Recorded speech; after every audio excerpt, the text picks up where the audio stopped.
NASCAR on Fox brings you live coverage of the Aaron's 499 at Talladega. Last week it was short track Saturday night. Today it is Super Speedway Sunday.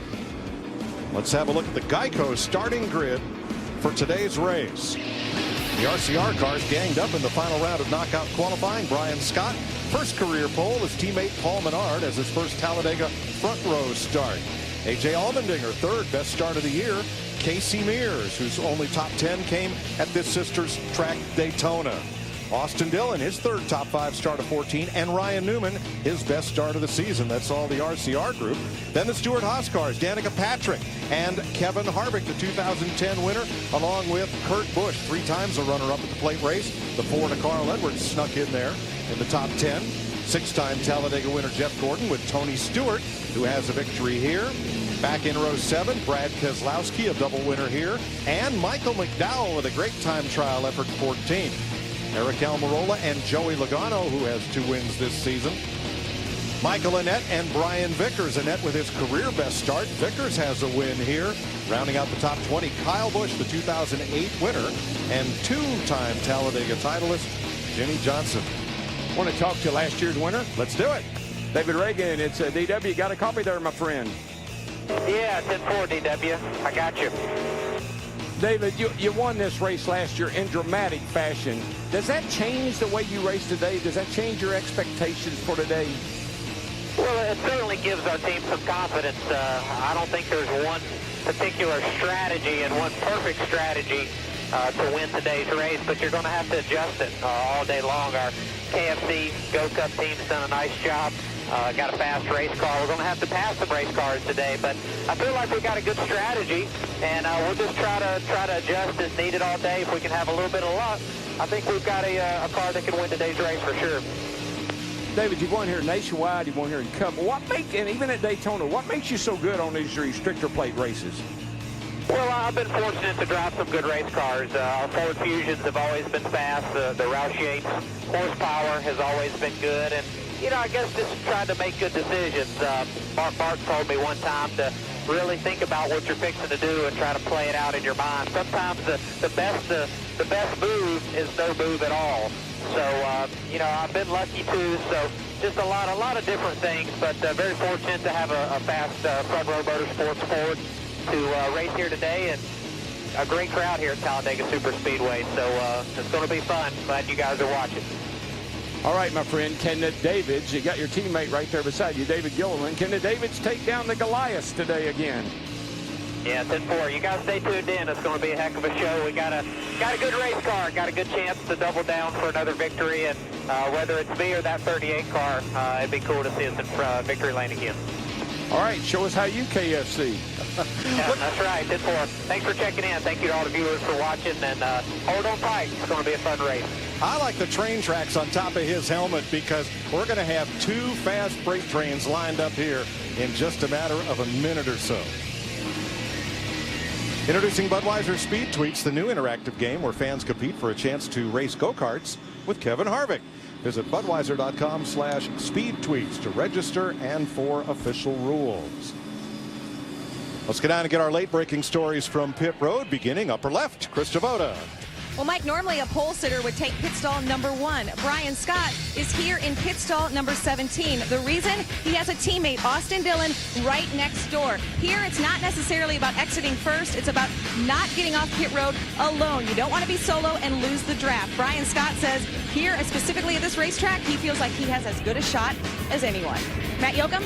Well, Chris Devoda, with so many different game plans and strategies for knockout qualifying, Ryan Newman, quote-unquote, took one for the team. He was the point man, the guy who led the RCR freight train, trying to help his teammates get a better spot on the grid. Now, this team has been stellar for much of the year, just not able to close out the deal. At best finished a pair of 7s, but they really feel like they've gotten closer, and today could be the day that they score Newman's 2nd overall restrictor plate win. Steve Burns? Well, Matt, Joey Logano's first 5 Cup starts here, he had 4 top 10s. Not too bad, but his most recent 5 starts, goose egg in the top 10 column. You just heard David Reagan say sometimes the best move is no move. Well, Joey Logano says he's been very guilty of not being patient here in those recent races. He'll try to do a better job of that here today. Jeff Hammond.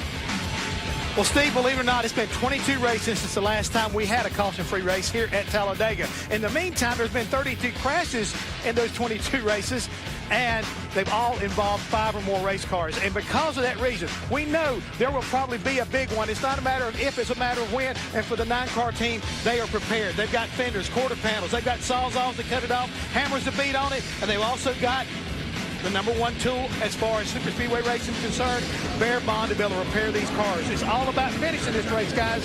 Points is not dead yet, but today this can be very important for a lot of these teams. Mike?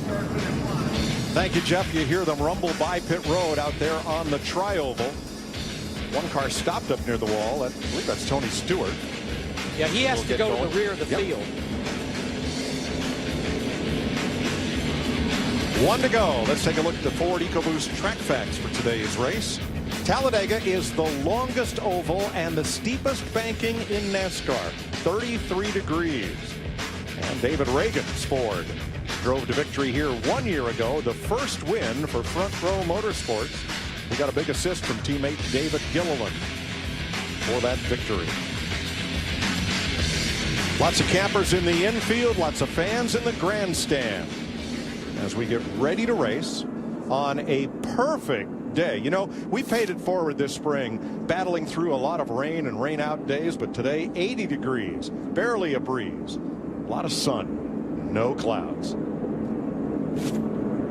We'll go 188 laps to make up those 499 or 500 miles, 55 miles an hour down pit road, and they'll need Sunoco race fuel every 42 to 46 laps. And we got a lot of cars going to the rear. Yeah, you see Casey Kane right there in the 5, as well as Martin Truex Jr. in the 78. Their times were disallowed yesterday in qualifying there at the rear of the field. Michael Annett, as well as Michael Waltrip, they had some damage from qualifying. This is an impound race. These teams were not scheduled to work on these race cars there to the rear. We saw Tony Stewart, unapproved adjustment. Kyle Busch, he had damage from qualifying, but more than anything, an engine change after practice on Friday. Field is in the back straightaway. They're more than a mile away from us at the start-finish line. When Bill France built and designed this racetrack, he knew the seats in the tri-oval facing pit road would be an easy sell. And that is where the start-finish line would be if we were at Daytona. The seats down toward turn 1 at Daytona were a little bit of a harder sell. So Bill France Sr. said, let's put the start-finish line down there and make that valuable real estate in the grandstand, and boy, has it been a game changer. 1,250 feet from where the normal start-finish line be, all the way down here, and as we say, that changes everything. Yeah, there's a lot can happen in that short amount of real estate, and it has happened. Daytona and Talladega, the two restrictor plate tracks, where a plate underneath the induction limits the amount of air into the engine, limits horsepower, provides for these big packs to pull together and race like they do nowhere else. It's about as good as it's going to get, what we're going to see here today. And guess what? I'm looking for some frenemies. That's what I'm looking for. We'll be friends for a while. We'll be enemies for a while. But at the end, the green flag's in the air, and boogity, boogity, boogity. Let's go racing at 200 miles an hour, boys and girls.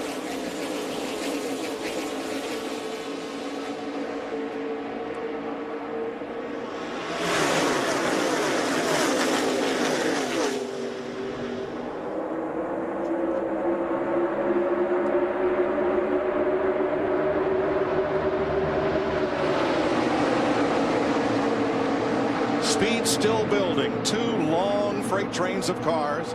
Ambrose had a look to the outside, then Gilliland in that yellow car.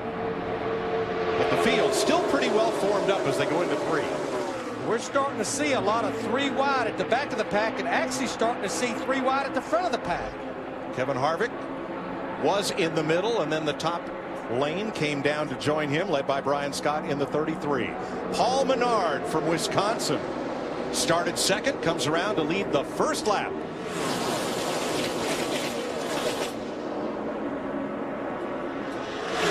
saw Ryan Newman in that 31 car get hung on the outside, but looks like he's gathered a few friends up there in that high line now. I'll be with you boys here in a second. I just got to get my breath. These first few laps to me are always so breathtaking. And I mean, look at this. And these cars are snaking around. And I know that the driver sometimes doesn't even have total control of the car. The turbulence, the air turbulence, the cars moving, buffing off of each other.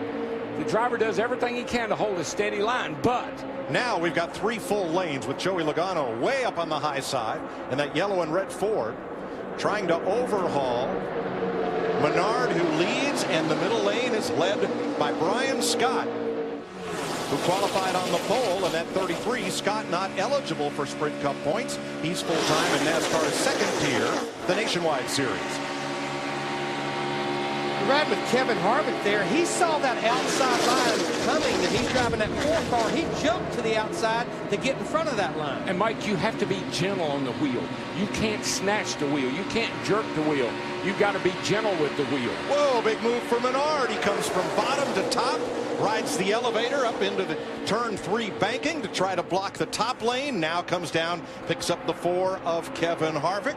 Will he come all the way to the bottom and pick up 47 Allmendinger? He does. Yeah, as long as they're side by side behind him like that, he's in pretty good shape. Doesn't have to really worry too much, but he's working the line. He's working the line. It's got to push. On the outside, Harvick and Carl Edwards. The inside line, Menard with Allmendinger.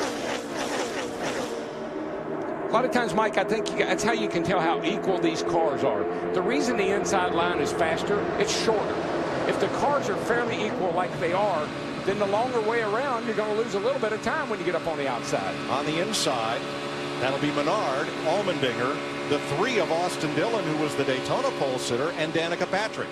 Now, what they all don't have is the same horsepower. There's a variance there, and that can make a difference. I think Austin Dillon in that 3, he saw that top line was making a move, and he jumped up in front of Kevin Harvick in that 4, going through 3 and 4. So does Paul Menard now in the 27. It's almost like the line moves as depending on what drivers are in what line. Oh, yeah, it's what I say. I mean, a lot of it has to do with horsepower. Cars are pretty equal otherwise. Here comes Harvick up the middle. Danica Patrick leads the inside lane, staying even with Harvick, her teammate. This is one place where everybody will work with Danica. They trust her on this super speedway. She's really good with the restrictor plate car. Oh, by the way, she has a fast race car, too. Doesn't hurt anything.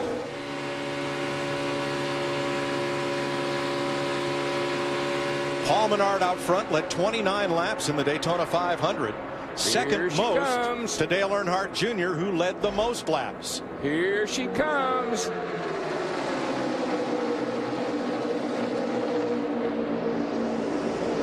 Menard from Allmendinger and Dillon on the top lane.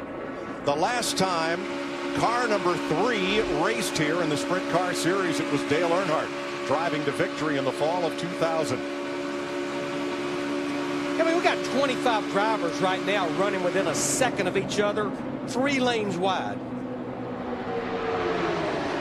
Jeff Gordon giving some help to Patrick on the inside.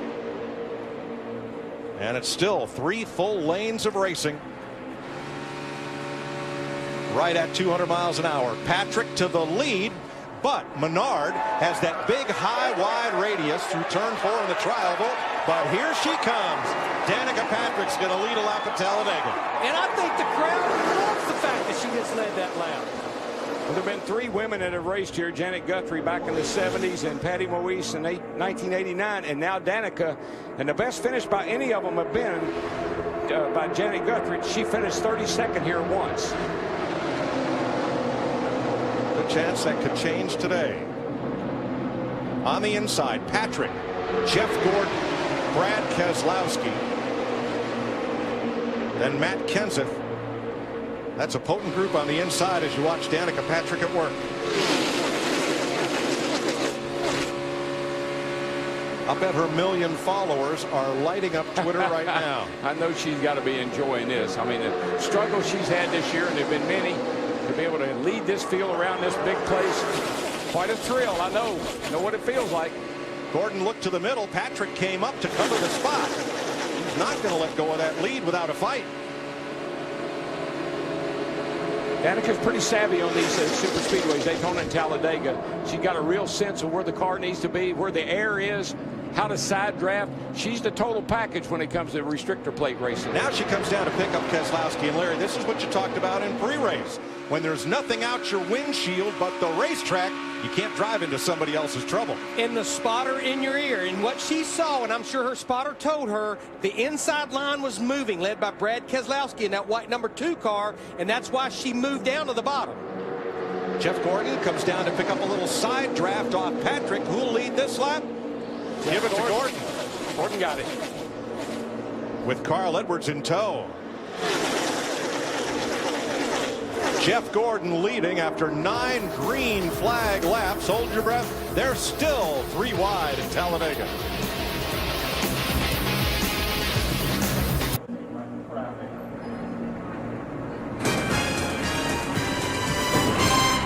Welcome back to Talladega, where Paul Menard, Jeff Gordon in the middle, and Danica Patrick on the inside continue to battle for the lead.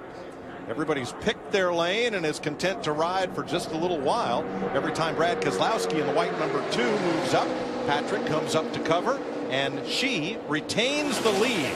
This is the 3rd Sprint Cup race that she has led, all of them coming at Daytona and Talladega. There are your lap leaders. Let's go to her pit and Steve Burns. And Mike, listening to Danica Patrick, although she is the leader and looking at a lot of real estate out her windshield, she's looking in her rearview mirror too. She just told her spotter, Brandon Benish, I know who's dropping back to get ready to take a run at me. I can tell it. Well, for a moment, she jumped up there in front of Jeff Gordon in the 24 down the backstretch, but came right back down in front of Keselowski in the 2. Got to remember one thing, in this kind of racing, that yellow line is your best friend. That's just like having a wall down there. Stay on that yellow line. If somebody goes around you, make them go around you on the outside, like that. And that's what Brad Keselowski just did. Whoa! Oh, and going! And he gets tipped by Patrick, and he is off down to the apron. Save it. Can't save it.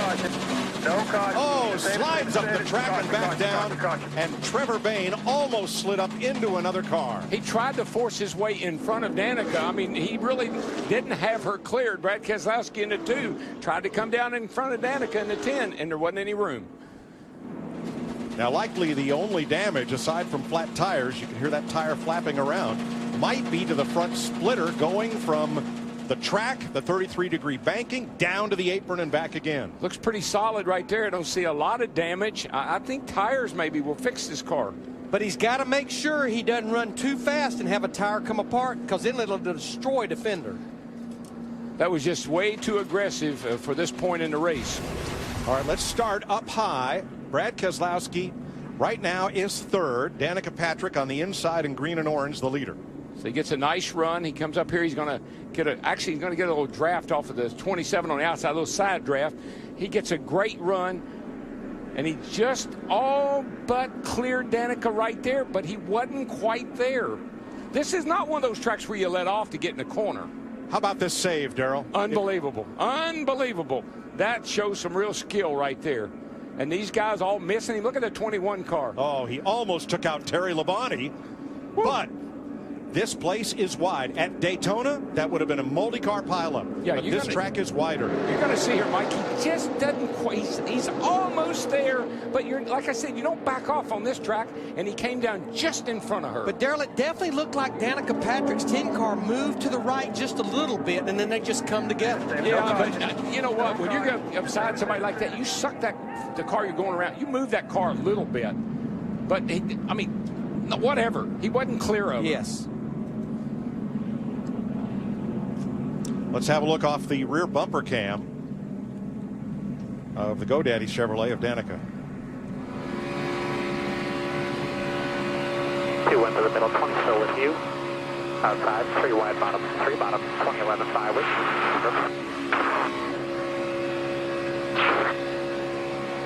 Look, Not your fault. call it what you want. He wasn't clear. You know, she hit him.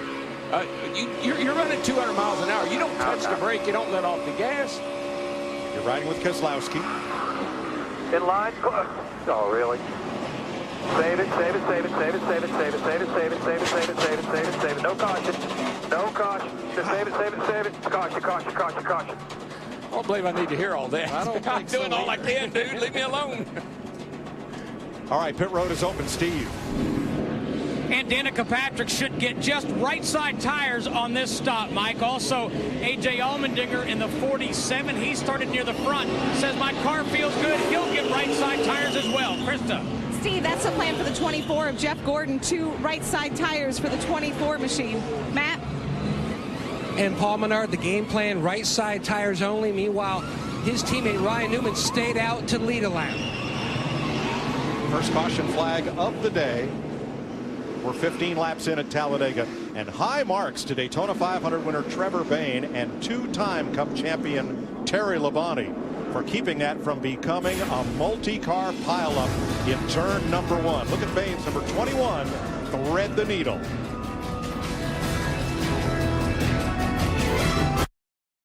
The Aaron's 499 is sponsored by Aaron's. Aaron's helps you own the life you want with no credit needed. By Sprint. Get a Sprint family plan for as low as $25 per month each. Visit a Sprint store today. And by your next truck, Ford F-150. Getting ready for the restart after Brad Keselowski on the left and Danica Patrick got into it. Here's one more look. And we heard what Danica had to say afterward about this collision.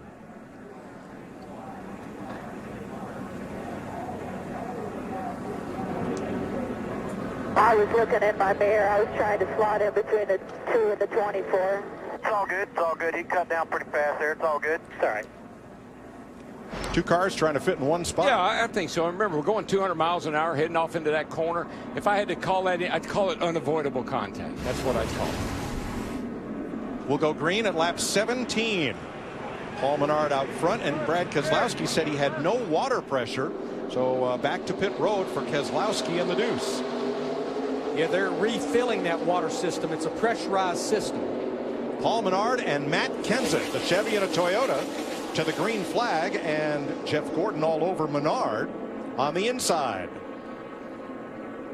That third car on the inside, Denny Hamlin at 11, he started all the way back in the 30th position. He was really working his way up in that first run. One thing I've noticed, that 27 car, Paul Menard, he has got some straightaway speed, but when you get that 4 out in front of the pack, they're going to eat you up. But that 27 car is fast down that back straightaway.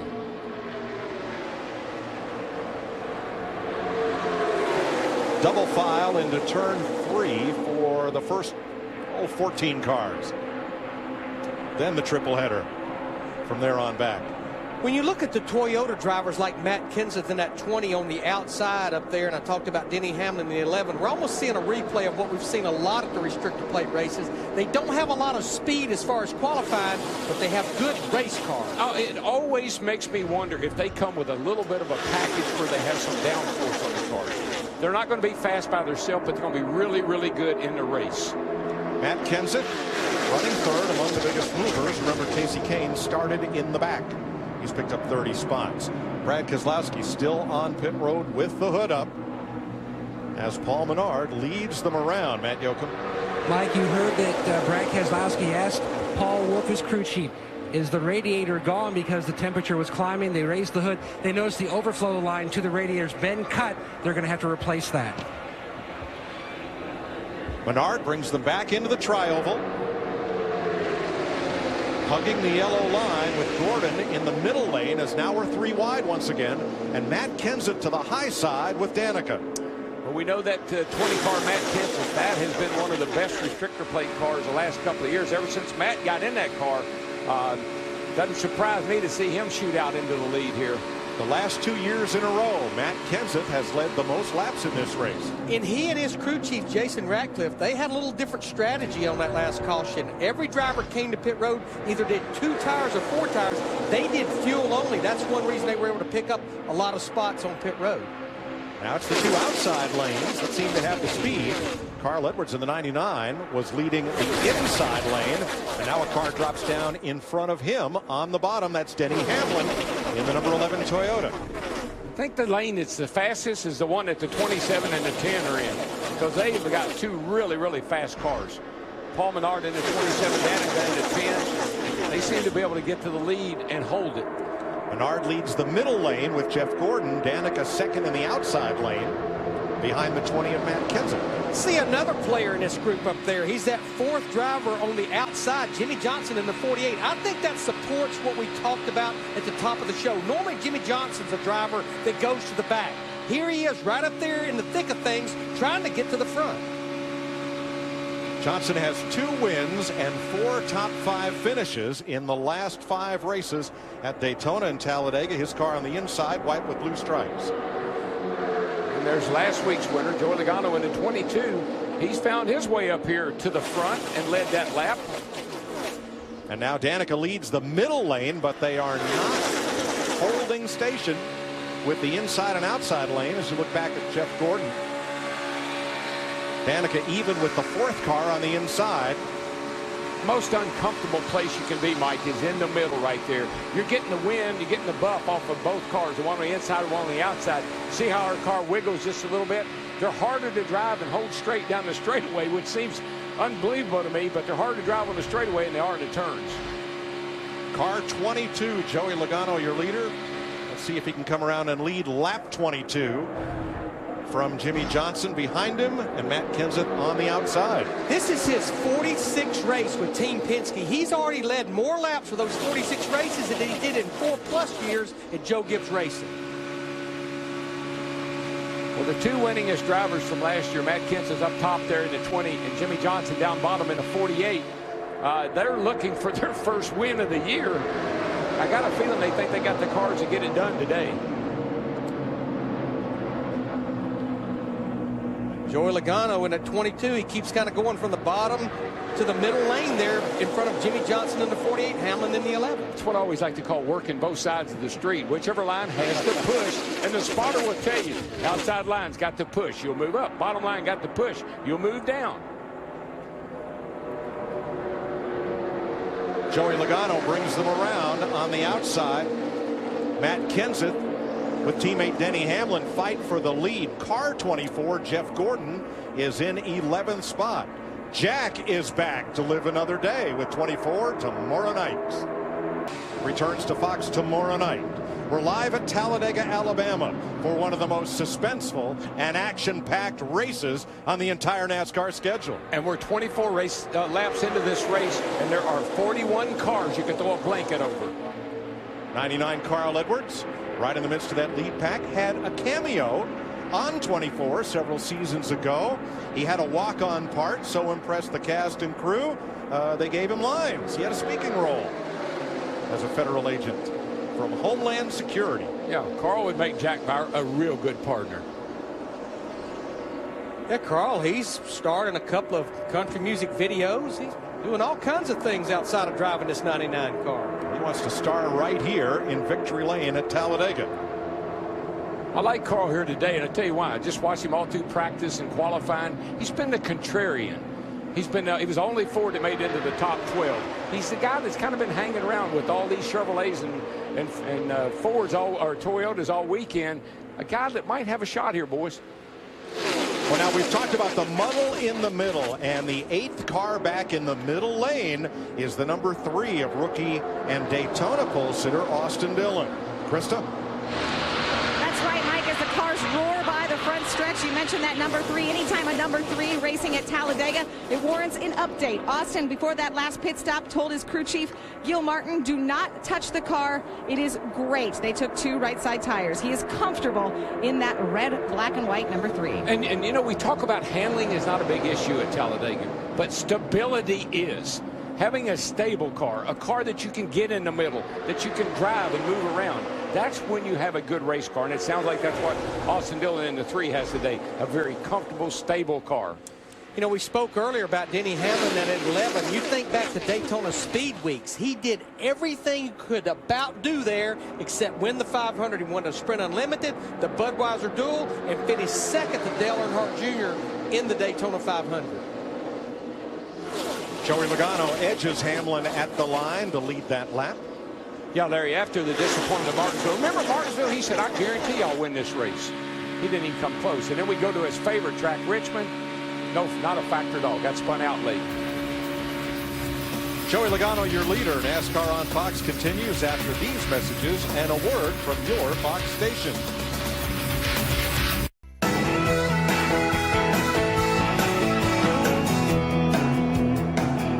Spring in Talladega. A lot of NASCAR's newer dads have their kids with them for the spring race here today, as Jimmy Johnson has a look on Joey Logano. Joey's former teammate, Denny Hamlin, leading the middle lane. Danica Patrick was at the front of the outside lane, but went quite a ways backwards. Yeah, she's fallen to the back of the pack now, but she's back there. I don't know if she did on purpose or not. Jimmy, Matt Kent's is back there, and a couple other pretty good race cars. Look like they fell to the back on purpose. She's alongside Dale Earnhardt Jr. back at 28th place. Teammate Kurt Busch in the 41's back there. There are a lot of cars right at the rear of the field right now. Pretty good pieces back here. Maybe they're just hanging out. Darrell, what's it feel like in the banking here? Oh, man, it look. You see that camera angle? I mean, that sinks you down into the seat. It literally makes the helmet come down on your head. Makes your seat belts actually get loose. That's why you're always pulling on them, because in the banking, you're sinking down in the seat right there, and it can actually loosen your belts up. So a lot of downforce, G-force into the turns. And it happens quickly. You're on the straightaway with a little banking and then up into the 33-degree banking.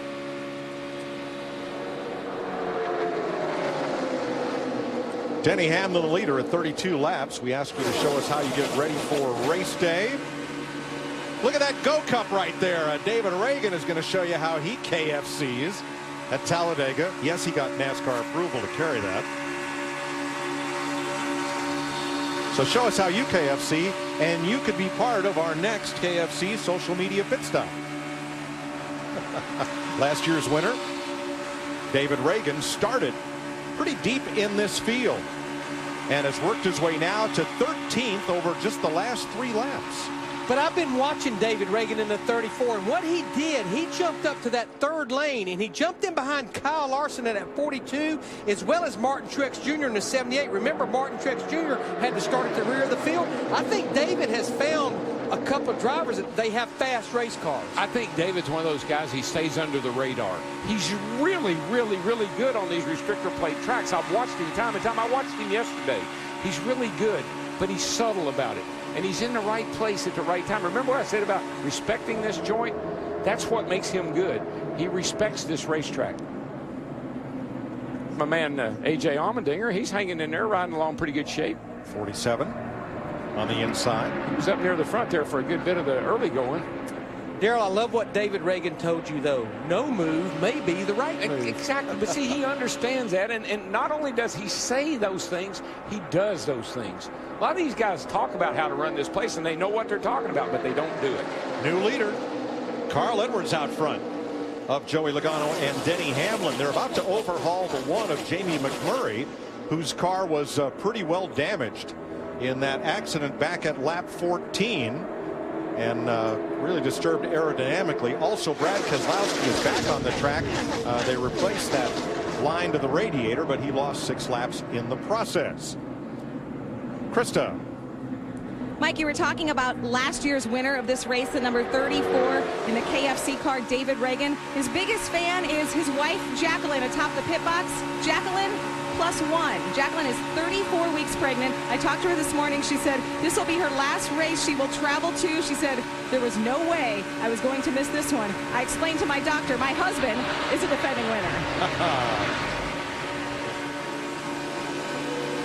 He has the longest active streak of any driver of top 10 finishes at Talladega. That's just how unpredictable this place is. That 4 straight top 10s is the longest active streak. And Mike, when you talk to him, it's his demeanor. He's a calm, cool guy, and he's very methodical about what he does. And I'm telling you, that's what makes him good. Well, he's back in 17th, which makes him 9th in this 2-car train in the lane that he's in.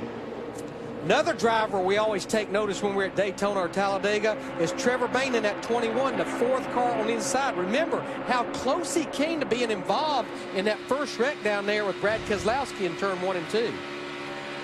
A lot of movement at the front of the field, Larry, but the car that's been there the whole time has really been that 24 car. He's been right there the whole time, kind of lurking around the front, which shows me he's got a pretty good race car. Now we mentioned Danica Patrick, who led laps here, dropping back to 19th. She's led 6 laps. And why now is she back in mid-pack, Steve? Well, Mike, very simply, her water pressure light came on her gauge panel, and she just dropped back to get out of traffic and to try to cool it down, really. But, again, water pressure light. Running right behind the pole sitter, Brian Scott, in a Richard Childress racing car, entered by Little Joe Falk. A lot of traffic. 3 lanes wide, 200 miles an hour, and only 3 laps of this race have been led by drivers who have been to victory lane here.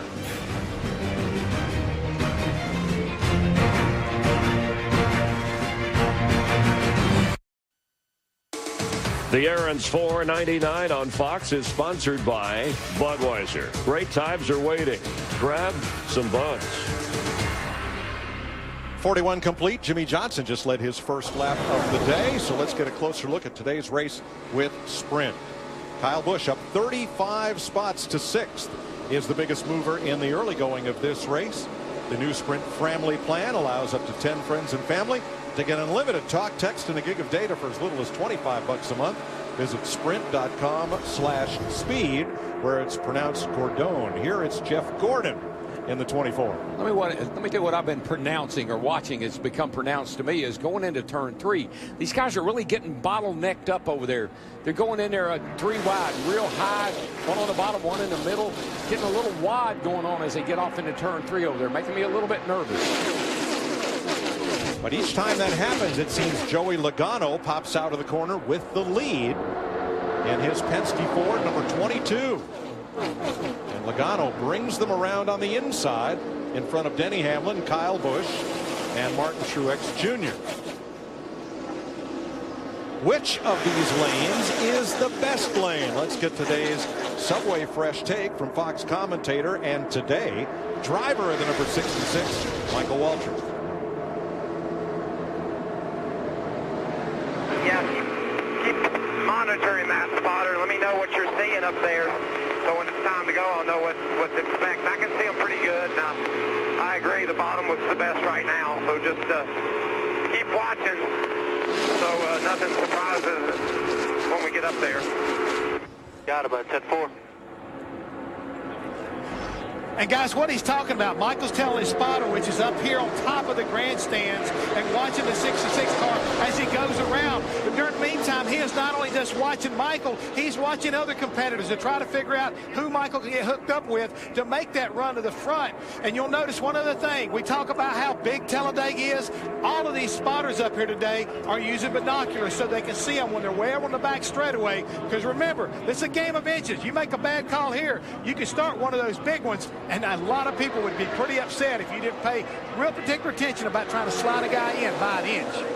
Thanks, Jeff Hammond. That's today's Subway Fresh Take. Look at this pack from first to 41st. Just 3.5 seconds. Yeah, those spotters up there that Jeff was talking about, they play all types of role. And, of course, as we get into the late stages of this race, they'll be playing deal maker. Darrell, Joey Logano has been tough to shake from the lead. I tell you, this 22 car has been tough all year long. I mean, you think back to Texas, you think back last week at Richmond. Every week, this has been a car that's been up front, leading laps. Joey is just doing a whale of a job. He and Todd Gordon, great crew chief, good combination.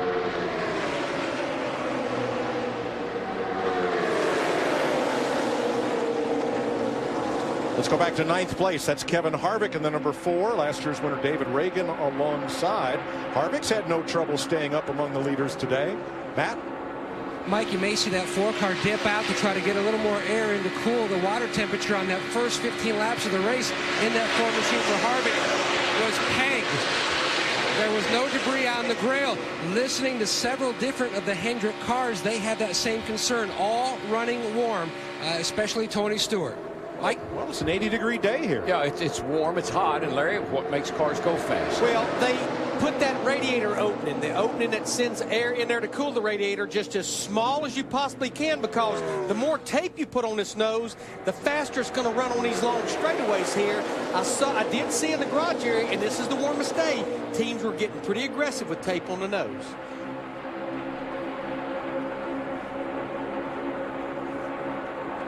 Let's go back to the front where Joey Logano continues to lead. And Steve, I believe this has been the longest continuous stretch of leading by one driver in the 46 laps so far. I think you're right, Mike, but although he's out front, he just told his crew chief, Todd Gordon, he said, I'm starting to get loose. You're going to have to tighten me up when we make our next pit stop. Well, what happens is the fuel burns off, the back of the car gets lighter. The back of the car comes up, and these cars are difficult to drive down the back straightaway because that's where they have the least amount of downforce on them going down that back straightaway. They get real light. Then you get loose getting in the corner, and I'm sure that's what he's dealing with. Well, and Darrell, he's out front because he's getting a lot of front downforce. Those front tires are biting good right now because he's in clean air. Yeah, you get somebody up on the back of you, and the car's getting a little light in the back. It does make them hard to drive. Maybe I'm just used to seeing him out front. Earlier, Joey Logano led 11 straight laps. As he crosses the line now, that's 7 in a row.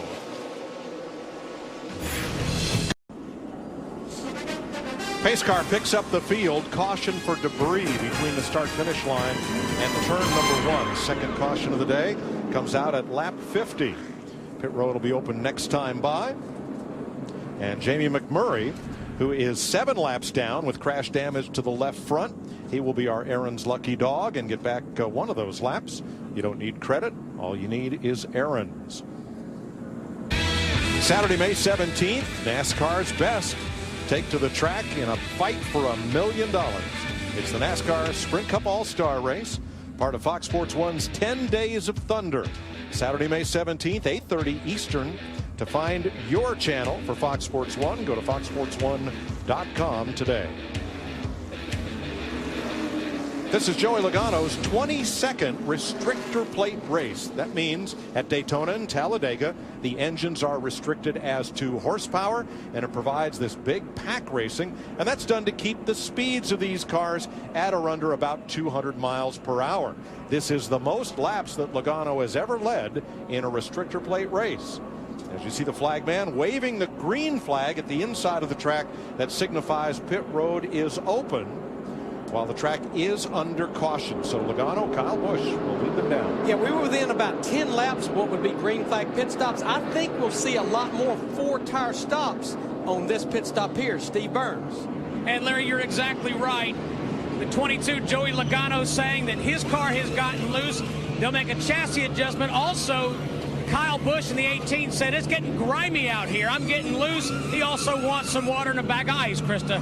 Jimmy Johnson needs 4 tires because he had gotten tight when he was on 2. He also has a hot foot, talking about heat hot. Meanwhile, David Reagan, conscious of that 48 right there, they too come in. Yeah, David Reagan in that 34, he was having to back up and everything else on that pit stop. Now David Gilliland, Terry Labonte, Ryan Newman, Casey Mears, Michael Waltrip stayed out on track, did not pit. Kyle Busch is the first off pit road ahead of Joey Logano. We're under caution for debris. The Aaron's 499 on Fox is sponsored by Camping World, your #1 source for everything RV. By the Dodge Charger, born Dodge. And by KFC. So many ways to KFC. How do you KFC? 53 laps complete, finishing up the second caution of the day. This one for debris in turn 1. You're riding with David Reagan, who had a little difficulty getting into his pit. He's pitted right in front of Jimmy Johnson. Johnson's crew said, hey, would you please stop deep in the box so we can get out? We're coming in ahead of you. Reagan obliged. He's right up close to the white line at the end of his pit. Then Reed Sorensen comes in, and when Reagan's stop is done, he can't get out. Yeah, the only thing that salvaged not losing a lot of spots, as you can see, he was the only driver that changed just 2 right side tires. He's still inside the top 10, but whether they went with 2 or 4, he was going to be blocked in by that 36 of Reed Sorensen. Hey, he got a few brownie points right there. Might need you to help me later on in the race. Okay, getting ready for the restart. Long stops for Tony Stewart to reset the pressure relief valve and work on the hood-mounted cowl flap for Kurt Busch. But we're back under green with Kyle Busch battling Joey Logano, Toyota versus Ford, for the lead. Safety truck did pick up a small piece of debris just down below the yellow lines right here, just past start-finish line. I watched the guy get out. Looked like a piece of aluminum. Just a reminder, Kyle Busch in that 18 car started at the tail end of the field because of an engine change after practice on Friday. Rookie Justin Allgaier reporting that his number 51 is overheating. That's another Hendrick engine. We're hearing a lot of the Hendrick engine, Hendrick-related drivers with their cars that are running a little warm.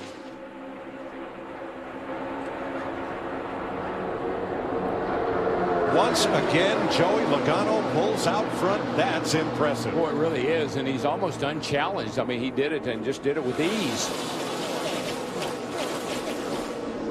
Have a look at our Toyota top performers in today's race. Kyle Busch in second.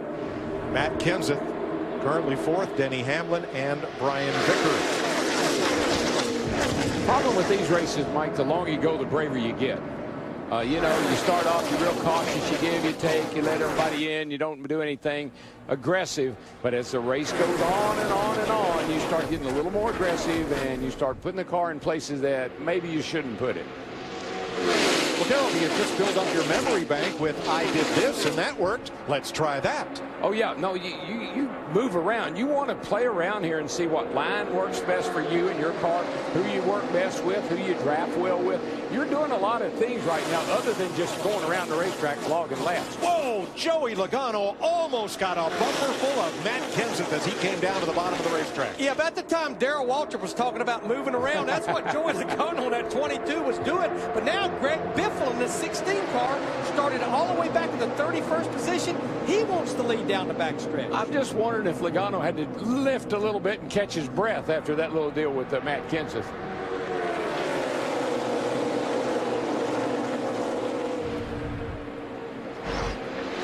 So Greg Biffle out front, trying to join the list of leaders here at Talladega. We've had 12 different leaders, 19 lead changes. Biffle inside, Jimmy Johnson outside. Biff leads that lap. You know, one thing I asked Brad Keselowski in our interview yesterday about the change in the Ford, the nose change that they got in the offseason, he said it definitely was an improvement in the car. Side by side for the lead. Meanwhile, Jeff Gordon has dropped back to 14th place. Like David Reagan, he had a bit of an issue on his pit stop.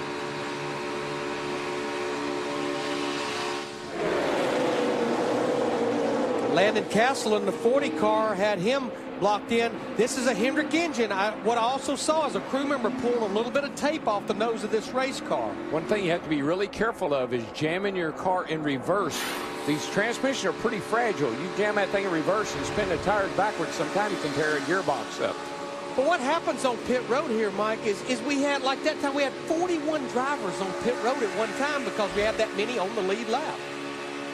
That's right, Larry. Right now, first to 41st is covered by just 3 seconds. And when pit road opens, all the lead lap cars are eligible to pit at once.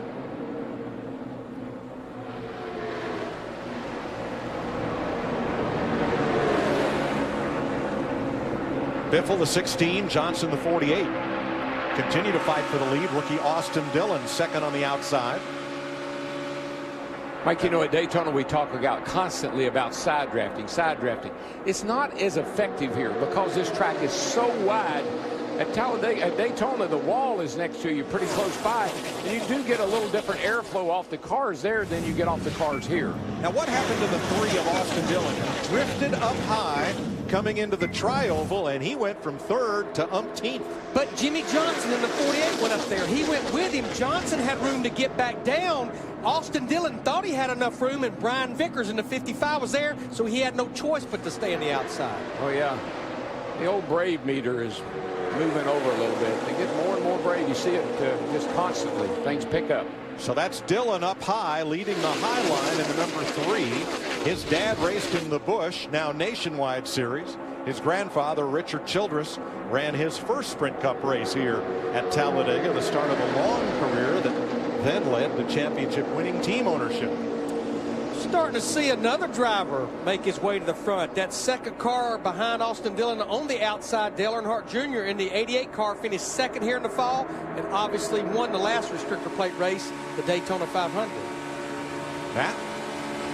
Dale Earnhardt Jr. hasn't mentioned much about the car running warm, but his biggest complaint was the car was too tight when he wanted to run the bottom lane, so they made a chassis adjustment on that last stop on the 88 machine, trying to get a little more grip to that right front.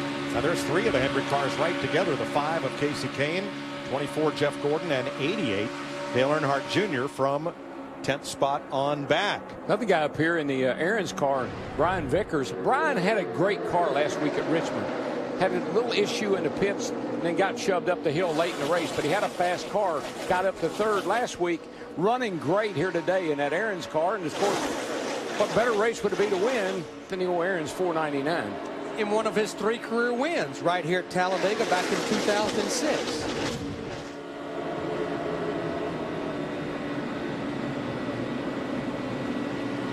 61 laps in, first to 41st, covered by just 3 seconds as Greg Biffle's 4.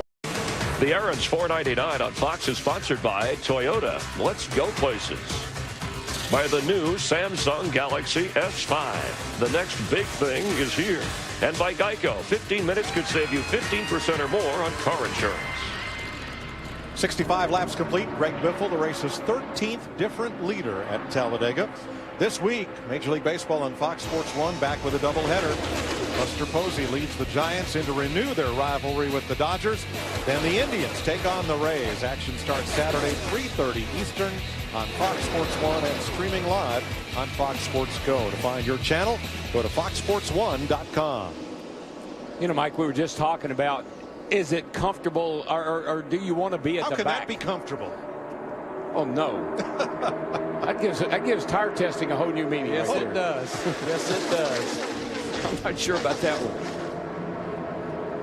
But riding around at the back, as we were watching the race, riding around at the back, if you're not comfortable getting up in there and mixing it up, your car's not exactly like you want it to be, it looks to me like you can fall pretty far to the rear all the way with the, almost a straggler and catch back up. So if you don't really like being up in that 3-wide stuff, ride around the back and enjoy the race. Yeah, if this field ever got single file, that might be difficult to do. That would be harder. You're right, because right now 3-wide, nobody's going anywhere.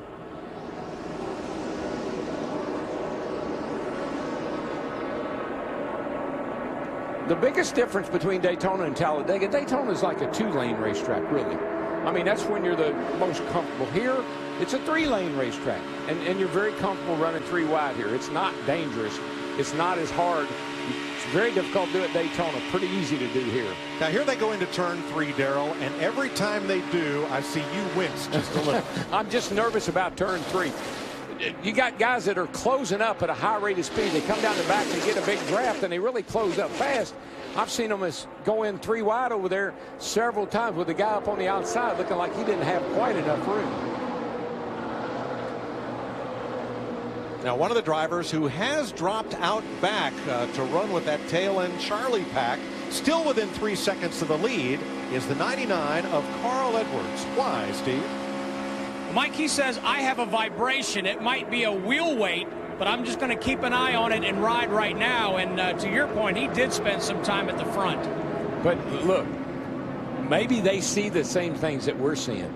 Maybe these guys, because these guys in the back are getting a little further back. And I'm telling you, it's getting pretty tight getting into turn 3 over there with these leaders. Yeah, I don't think if we can promote enough, and I look at these drivers at the front of this pack 3 and 4 wide, the racetrack has plenty of room to do it, but they're doing it at 200 miles per hour. Everybody's got to hold their line.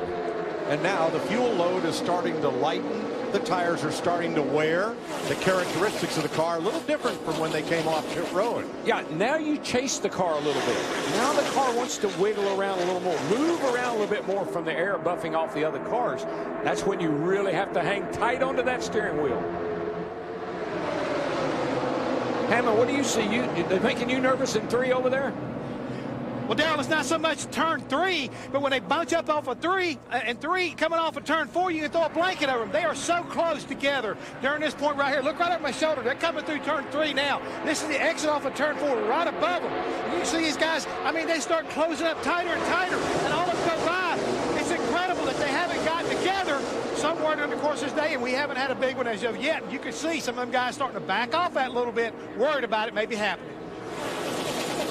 And Darrell, the other thing I think I'm seeing and hearing is now that these drivers and their teams have a year and a half, close to a year and a half under their belt with this Generation 6 car, finding things to make the cars run faster that can sometimes hurt the way they drive. Throw in the fact of probably a track temp well over 100 degrees. I'm hearing a lot of drivers complain about the way their cars drive. Yeah, they're not driving good, and you mentioned the heat. This is the hottest race car you'll ever drive. The cars are sealed up so tight aerodynamically, and then you're in a pack like this, you're getting the heat off the cars in front of you. A lot of the guys were telling me they had special insulation in the floor from here, from a space shuttle. Guys had special shoes with carbon fiber inserts, special gloves. A lot of guys really thought hard and long about coming here being prepared for a hot day. 70 laps complete. Greg Biffle, your leader.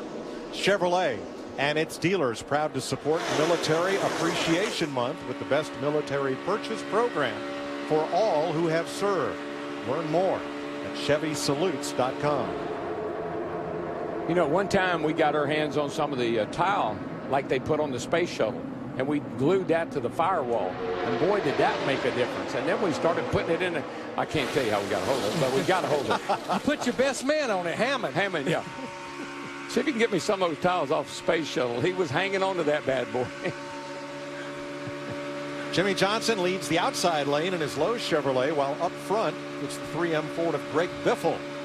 72 laps this time around. Biffle has Matt Kenseth and Kyle Busch and Denny Hamlin, all three of the Joe Gibbs Toyotas, right on the back bumper of the lead car.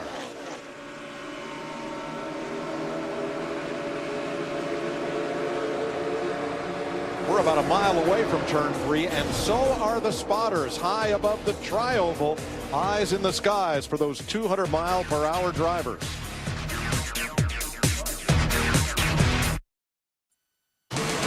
The Aaron's 499 on Fox is sponsored by Aaron's. Aaron's helps you own the life you want with no credit needed.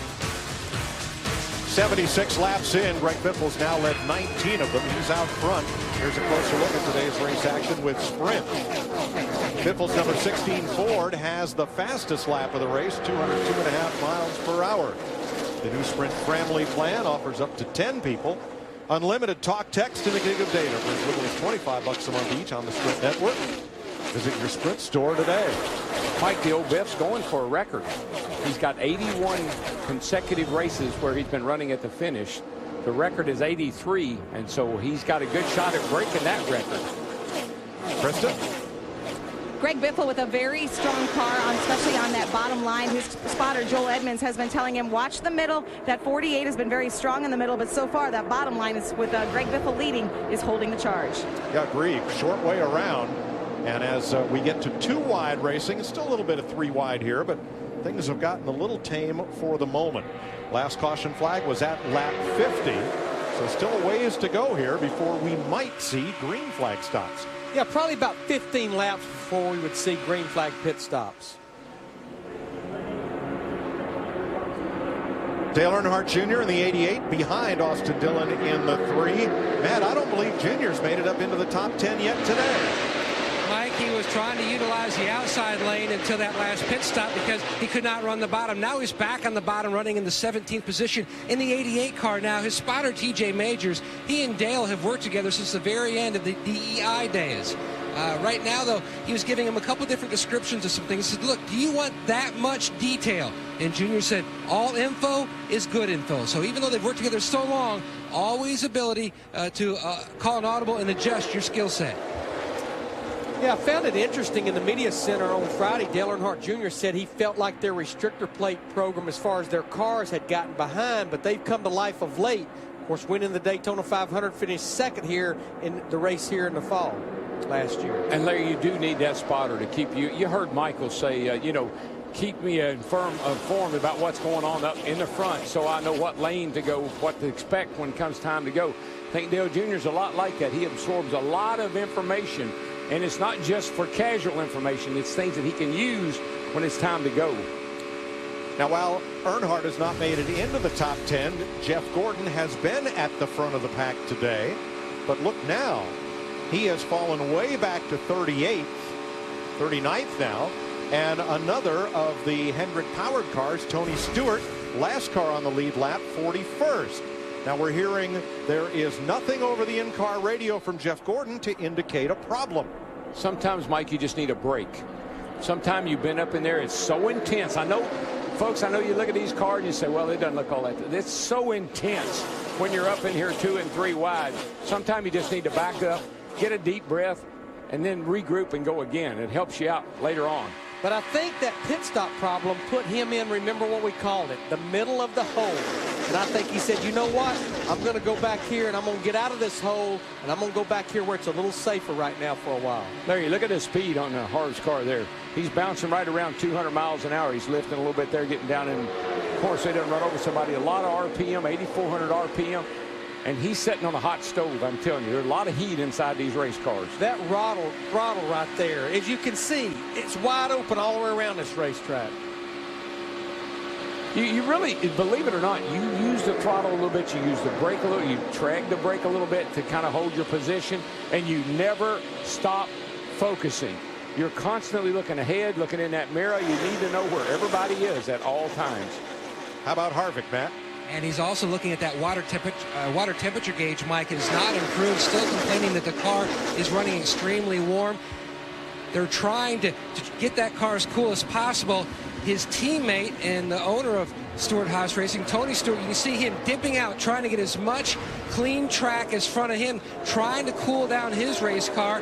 His crew chief, Chad Johnson, said if it doesn't come down much more, we may have to look at hooking it up to the cool down unit. Problems on the 14. Larry, it almost sounds like they got a radiator issue. Like they've come here with a radiator that maybe doesn't have a lot of airflow.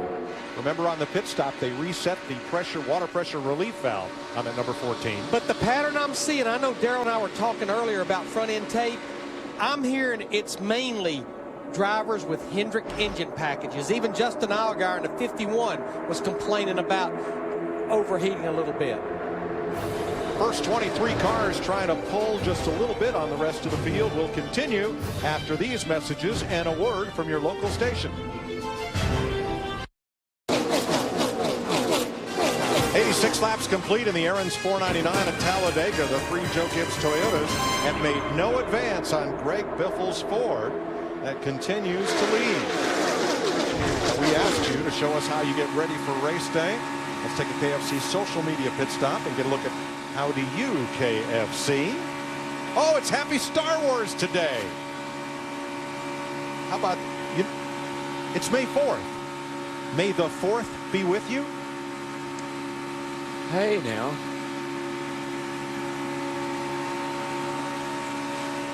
While you ponder that, here comes Kenseth right to the back bumper. I'm trying to figure out how to tie that into this race. There may be a way. Jimmy Johnson leads the middle lane and Trevor Bayne the top lane. How about that second place car of Matt Kenseth? Steve. Yeah, he just remarked, Mike, that he said, I can stand to be a little bit tighter when we make our next stop as we close in on pit stops. Yes, Steve, I was just looking, and within the next 8 to 10 laps, we'll see green flag pit stops. A couple of things about green flag stops here.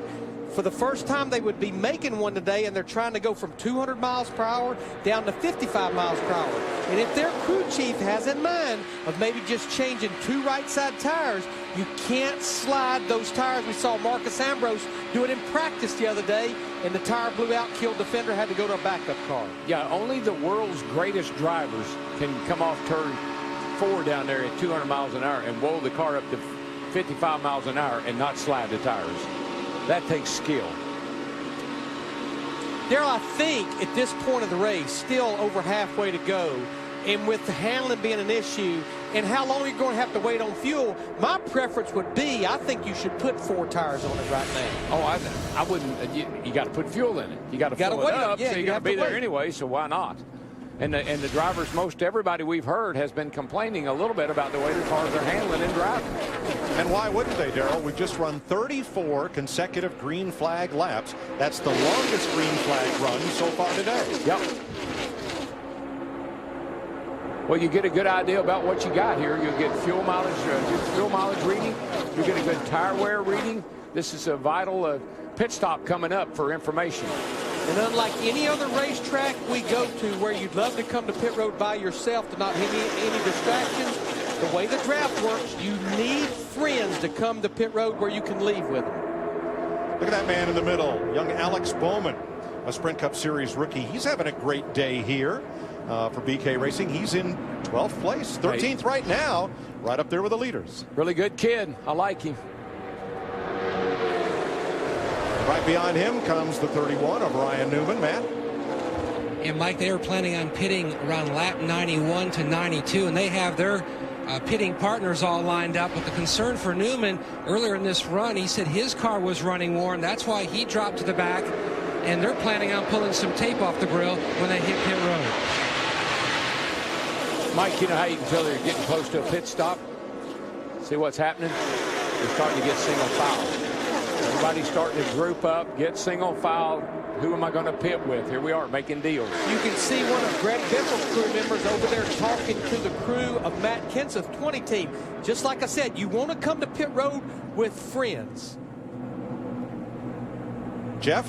And Mike, I'm over here off of turn 3, and what Darrell's talking about, you're starting to see it. A lot of hand signals inside these race cars, and these guys at the top realize we got to get back down to single file if we're going to make it to pit road, and a lot of negotiating going on, at least entering turn 3, coming down this back straightaway. And here they come. Paul Menard leads the first group to pit at lap 91. About 7 cars peel off and hit the pit lane for the first green flag stops of the day. Krista. Gil Martin calling his driver Austin Dillon into his pit stall. This was the plan all along, pitting around lap 90, 91 for these RCR cars. It's 4 tires for the 3. Matt? The 27 of Menard is in. The team going to make a 4-tire change on this stop. And you can see the crew member, the carrier, go ahead and put the wrench in the back window. Going to make a chassis adjustment so he can feel a little more comfortable running on the bottom. Paul Menard and Austin Dillon lead this group off the pit road. Martin Truex, then Alex Bowman, A.J. Allmendinger, Brian Scott. Next time by, only one taker, and that's a very dangerous game to pit by yourself. And it's the Doge car machine for Josh Wise. Doge is a internet cryptocurrency. It's not traded in dollars, but a win here would pay $596,664,147 Doge coins, and a group of people on Reddit.com that are NASCAR fans crowdfunded this sponsorship for Phil Parsons Racing and Josh Wise today. Yep, I looked it up on the old Google machine, and it's quite a deal he's got going on here. It could turn into something really big.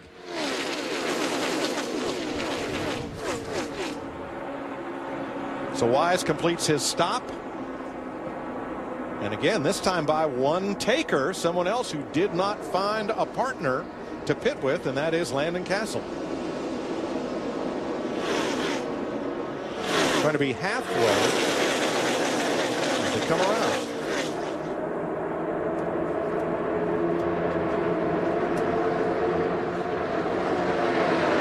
Yeah, Mike, we're going to be borderline in this being basically about a 1 to 2 stop race from this set of green flag pit stops here.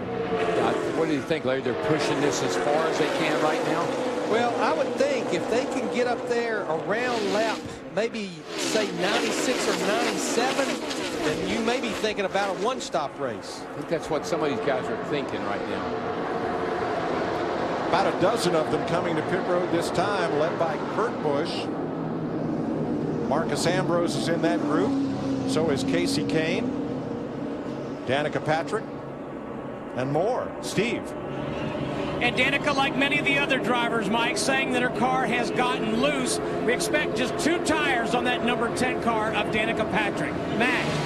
And Dale Earnhardt Jr. pulls to a stop in his box. Easy in, not to slide the tire. The game plan, right side tires on the 88 machine, as well as the 5 of Casey Kane going on the crew chief as soon as he can see.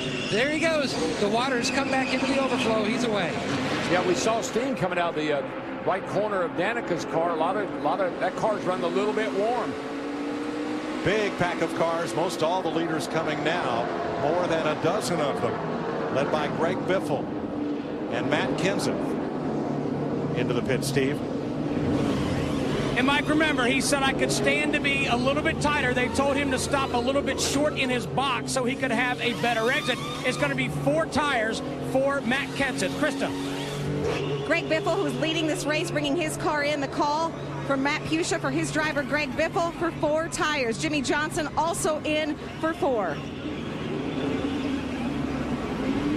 The 31 of Ryan Newman is in. They're topping him off with fuel. Kevin Harvick is in as well. Right side tires.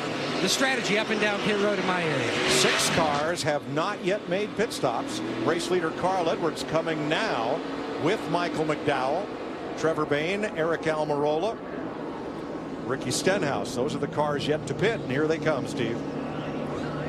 And Mike, remember, Carl Edwards has been riding it out because he'd had a vibration. He thought he had a wheel weight come off. Right side tires are on. They will make a 4-tire stop on the 99, Krista. Jeff Gordon, who had been running in the back of the pack, his crew and team saying nothing was wrong with the car. He just wanted to stay out of trouble. The call on this pit stop for 2 tires is the plan. Jeff also wanted him to check the splitter. And they're waiting on the fuel. And it is a 2-tire stop for Jeff Gordon. That right there is the reason I say, look how long they had to wait on fuel. I don't understand not changing 4 tires. Why would you do that? And on the 99 car, they had an issue with the jack on the right side of his car. It slowed his stop way down. Now, Michael McDowell was the first out of the pits in that group, and that's significant because he leads this lap. Now they'll get all overhauled by Greg Biffle and the rest of the pack down in turn number 1. We're just past halfway at Talladega and the first green flag pit stops of the day. Our Liberty Mutual halfway report coming up after the break. Green flag pit stops complete.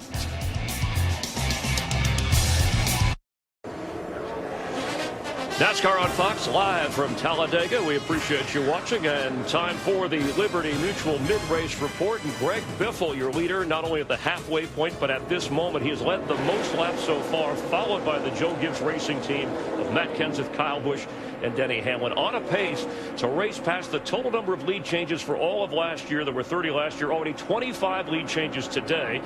2-time Talladega winner Brad Keselowski brushed up against Danica Patrick on lap 14, nearly created a multiple wreck.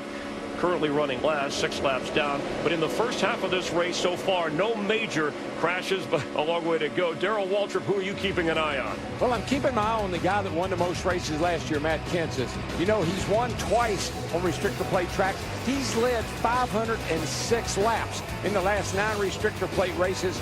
Watch Matt Kenseth. Well, how about his teammate, DW? The 18 of Kyle Busch, top 5 in 3 of his last 4 events here to go with the win back in 2008. I'll tell you how good his race car is. They haven't made a single change to that number 18, Larry Mack. Well, Steve, Jimmy Johnson in that 48 team, they have 2 wins here, but you normally don't see him racing up near the front until the end. But this race, he's been up there all day long. You know what? The question about when he'll win in 2014 may get answered today. Matt. Larry Mack, the car who's second in line on the outside. Dale Earnhardt Jr. over the last 9 restrictor plate races, half of those he's finished second or better. Now the car was a little tight on the first part of the race. Now the car is perfect. Keep an eye on the 88 for his 6th Talladega win. In 22 starts at Talladega, Greg Biffle's best finish so far is 4th. He's led the most laps today. He's been running at the finish in the last 10 races here. And oh, by the way, Chris, it's a contract year for Biffle. He's standing on the gas. Sign me up. And Joey Logano told us on our pre-race show his game plan was to drive hard, early, often, and all day. And he's shown that. He's led 4 different times today. Already he's won twice this year. Over his career, he's won on 5 different tracks, but never here, never on a restrictor plate track.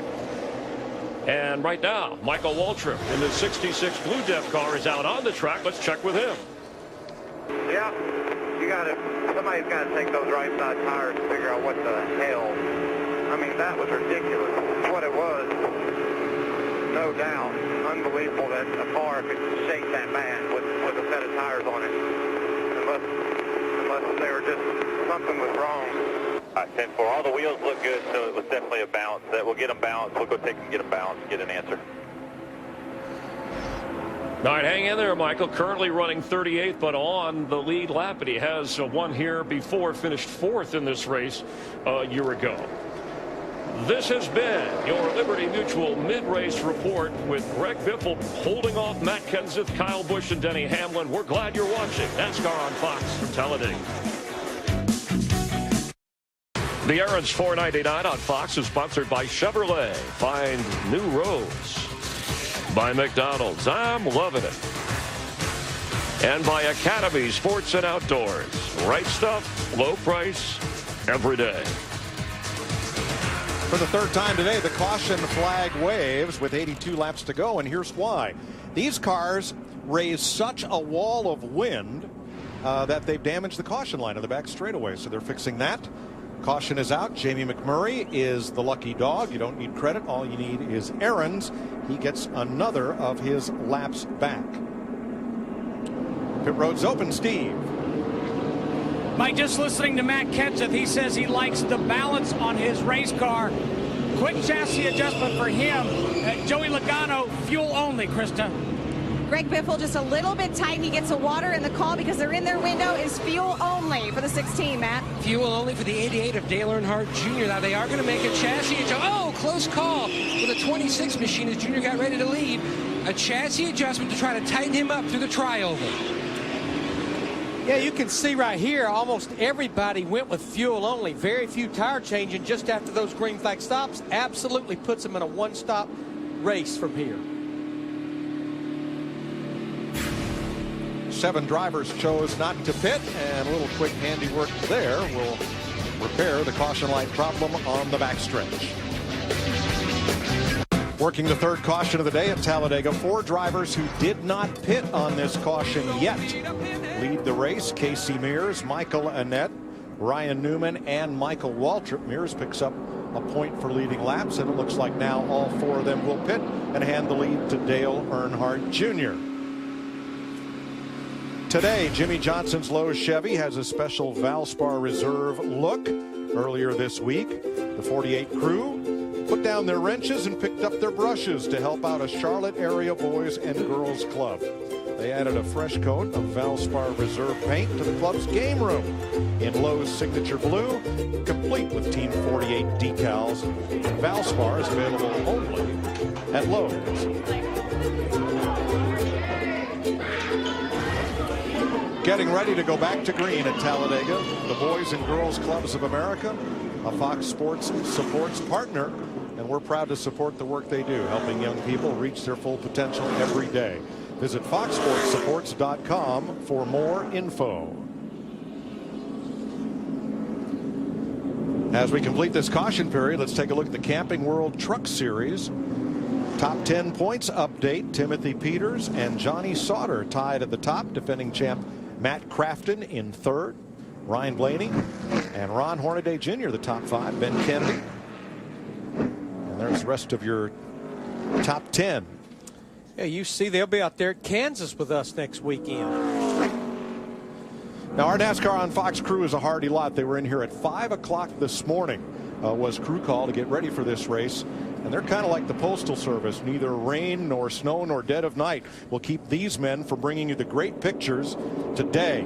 Now, usually that backstretch camera is manned by Turtle, Terry Ford.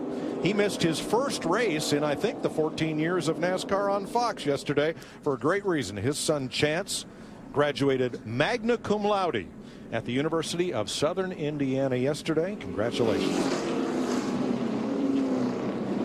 When we restart, there will be 41 of the 43 cars on the lead lap around this D-shaped speedway. All 43 starters still running. Keselowski 6 laps down. Jamie McMurray 5 laps behind. And the Pied Piper, Dale Earnhardt Jr., is going to lead them around to green. Yeah, I just wondered if you knew why everyone was standing right now. I think they must have got tired of sitting, and they decided they'd stand up and help old Dale Jr. come back to the green. Look at him waving, cheering. Well, at Daytona in February, he didn't lead until 69 laps to go, and then he led 54 of the last 70 laps in winning the Daytona 500. Well, he has 5 wins here, but he has not won since 2004. Oh, by the way, that was the year he won his first Daytona 500. Well, he's getting a little too far out right there. He got a nice run off turn 2, but here come the hounds. Look out, Junior. Duck. Now look at that high side. Oh, Joey Logano pokes out in front of Matt Kenseth and Greg Biffle. Kenseth and Biffle, the 20 and the 16, were longtime teammates at Roush Fenway Racing. They're They're best friends. Their wives are best friends. They airplane pool together to races, and they know each other's driving styles. They are very comfortable with each other. And the last time the 20 and the 16 were teammates, they led nearly 50% of the laps on these plate tracks. Junior got it. But to get back to the lead, they're going to have to get past Joey Logano and Dale Earnhardt Jr. He led that lap by 6 1,000ths. I was going to say, if we weren't looking at the line, it'd be hard to tell. How much more do you need? That's the way the finish will be, boys. She'll be about that much at the end. And to our point in the pre-race, there's a good chance whoever's leading in the middle of the tri-oval may not be leading when we get to that checkered flag at that start-finish line.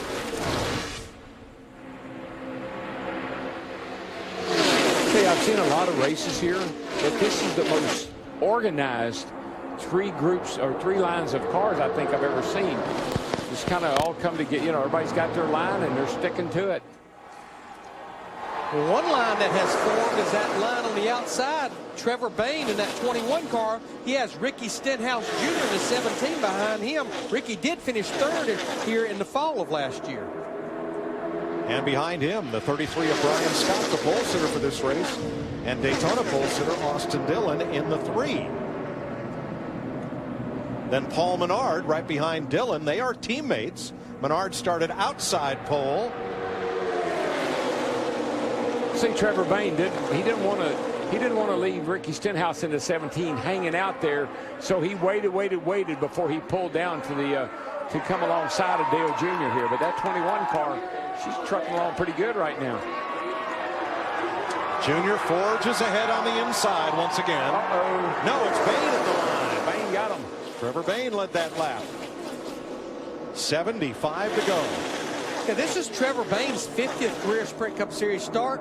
He only has 1 top 5, but it was a mighty important top 5, the 2011 Daytona 500 win. Well, we know that 21 car, Larry, anytime it's at Daytona and Talladega, you better keep your eye on it. The Wood brothers have always had a fast Daytona and Talladega car. Donnie Wingo, the crew chief, does a nice job preparing that car for the races they run.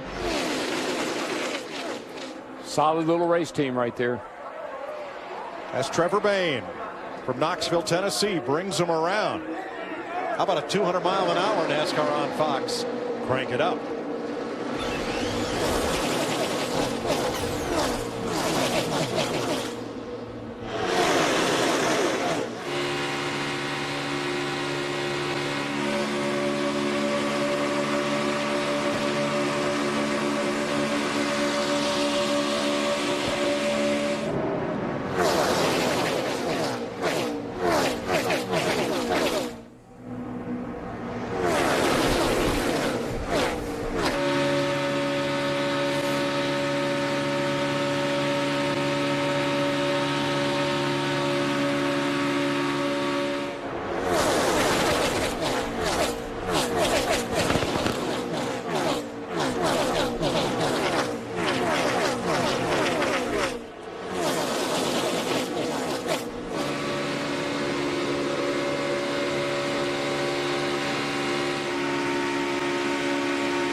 Trevor Bayne and Ricky Stenhouse pulling them around Talladega with Dale Earnhardt Jr. on the inside. Joey Logano right near the front. Kyle Busch looking on from the second spot on the inside lane. Kevin Harvick behind him. That outside lane right now with Brian Scott is moving up there on the outside pretty good too. They're making some headway. 3 wide here coming off turn 2. But that's how Trevor Bayne in the 21, he got up there to the lead. He pulled that outside line just where you see Brian Scott in that black 33. You know, no matter whether it's been Trevor Bayne or Greg Biffle or Joey Logano, these Fords have been tough to pass once they get to the lead. The drivers talk to me about a bubble of air, and that's what you see. It's almost like a big bubble over this wad of cars you see right here, and you just can't break out of that bubble and get away from anybody. 18 different drivers have led this race. Still 71 laps to go. And that time at the line, 5 1/1000ths of a second are all that separated Trevor Bayne from Dale Earnhardt Jr. Chevrolet.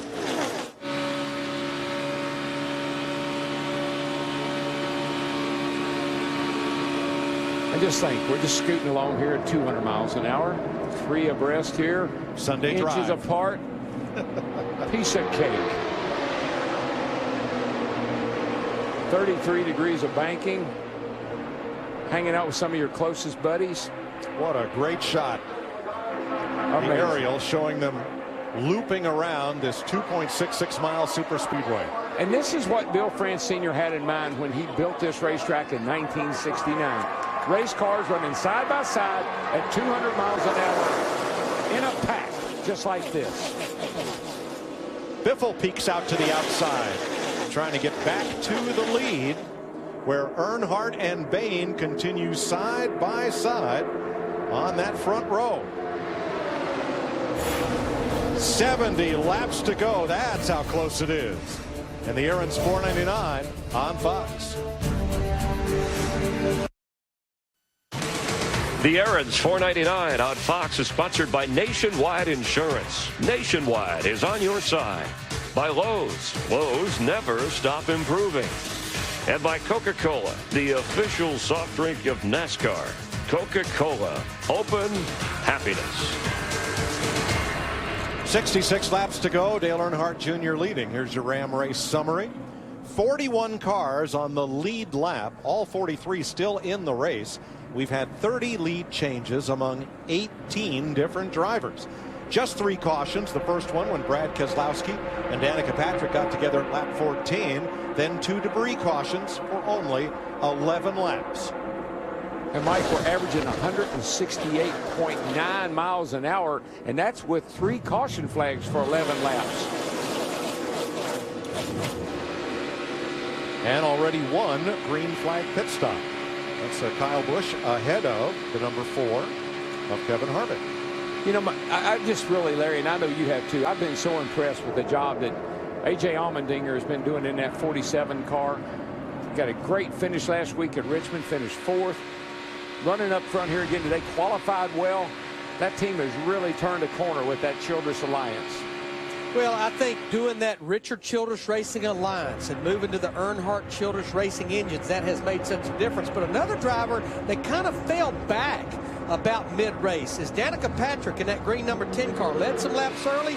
Now she's found that inside line, and she's 5th right there behind A.J. Allmendinger in the 47. Got a teammate right up ahead of her, too, in the Kevin Harvick in the 4 car running 3rd. Allmendinger between Danica and Kevin Harvick. Now in the pre-race, Kevin Harvick's son, Keelan, had a Danica shirt on. He did. Wonder what that foretells.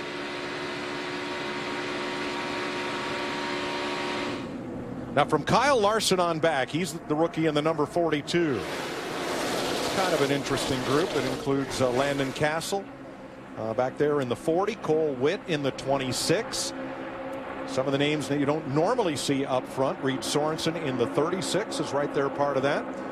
Pole sitter Brian Scott in the 33, and the 95 of Michael McDowell in there battling. He's had a strong race here today in his Ford. Rookie Ryan Truex in the 83 as well. But Landon Castle in that white number 40 on the inside line, remember, finished 12th in the Daytona 500 back in February. You know, a guy you got to feel kind of sorry for is in the 2 car right there. You see him on the left of the screen. Brad Keselowski got a great race car. Would be up here fighting for the lead right now if he wasn't 6 laps down. But, I mean, if he hadn't had that problem with Danica on the early laps there, this car would have been in contention for a win here today again. He's looking back at Landon Castle from the Ford EcoBoost in-car camera. Well, we're seeing something we haven't seen for much of this race. The inside line, and things are starting to get single file by quite a bit. The outside line has quit moving. Trevor Bayne and Ricky Stenhouse were up there battling for the lead, and all of a sudden the outside line is going backward. Only incident of the day was at lap 14. Brad Keselowski in the 2, Danica Patrick in the 10, fighting for the same piece of racetrack. And Keselowski went for a big, long ride. Caution came out. Not a lot of damage, but laps lost. Boy, last time through here, you see Brad Keselowski in the 2, 6 laps down, but he got a fast car. But he got down on the side of Danica Patrick in the 10 right there. And I'm telling you what, I thought she was going to lose the thing. Remember, you got half as much banking in the trioval with the same amount of speed. Watch. The car gets really crazy loose right there. Let me see. Which two drivers got together on that first caution? I believe it was those two right there, Danica Patrick, Brad Keselowski. You think there was a message sent and received? I think so. Keselowski is fast, but as you mentioned, 6 laps down.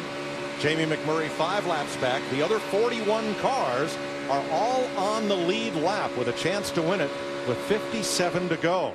And nobody's going to complain about Brad being up there right now. He's got a fast car. He's helping Trevor Bayne. So as long as you're helping and not holding anybody up, nobody's going to complain about you being laps down. Now, when we get down to the end of the race, that's a different story. There are the drivers who've led the most laps today. We've had 18 different drivers lead at the start-finish line. Because, Mike, he has single-handedly, Brad Keselowski in the 2, pulled that outside line back to the front.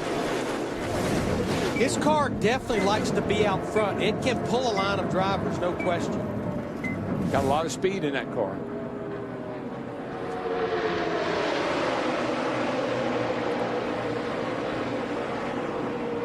Now, this is when the old data bank is starting to kick in. Okay, let me see now. Who do I want to be with? Where do I want to be? There's a lot of things that are starting to, the spotters, the crew chiefs, the drivers, they're starting to formulate a plan. Now, Brad Keselowski, if he can get ahead of Dale Earnhardt Jr. and a caution comes out, he gets back one of his laps the hard way.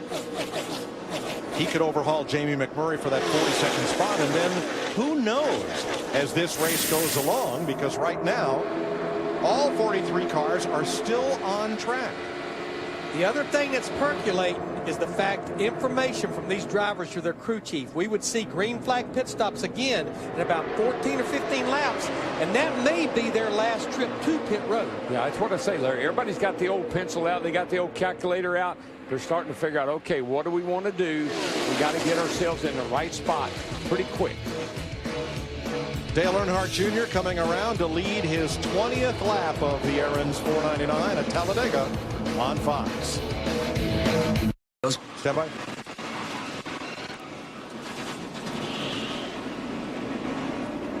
Crash out of turn number 4. Brad Keselowski in front of Trevor Bayne. Contact. And a big pileup. We saw this.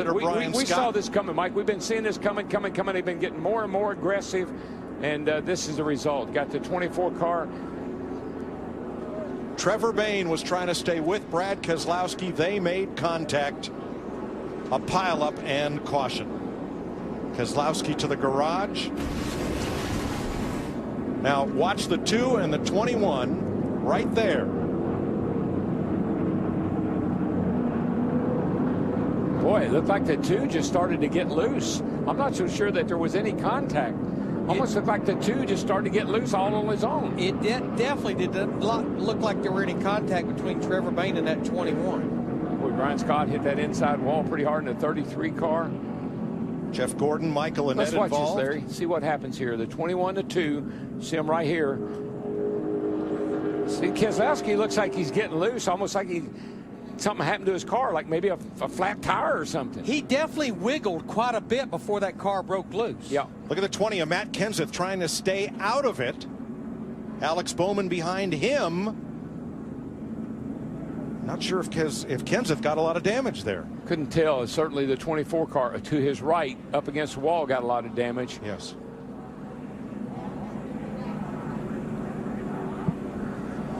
Now maybe the best place to look to see if there was contact is from the rear bumper of Keselowski's number 2. Moved up against the wall, still inside. Tie behind you? Not at all. Okay. Well, that'll fit. Let me know you're all right here. Hold on. Hold on to it.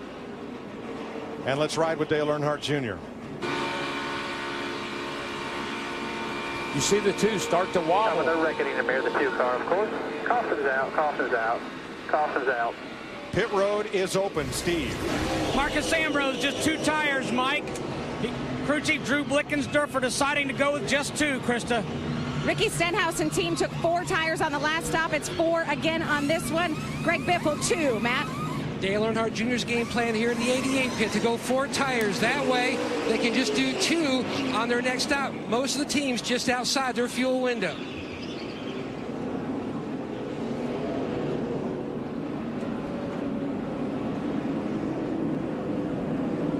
Most everyone leaving pit road, still working on Jimmy Johnson and Paul Menard's cars, checking the alignment on Kyle Busch. You're riding with Jeff Gordon through this pileup at lap 137.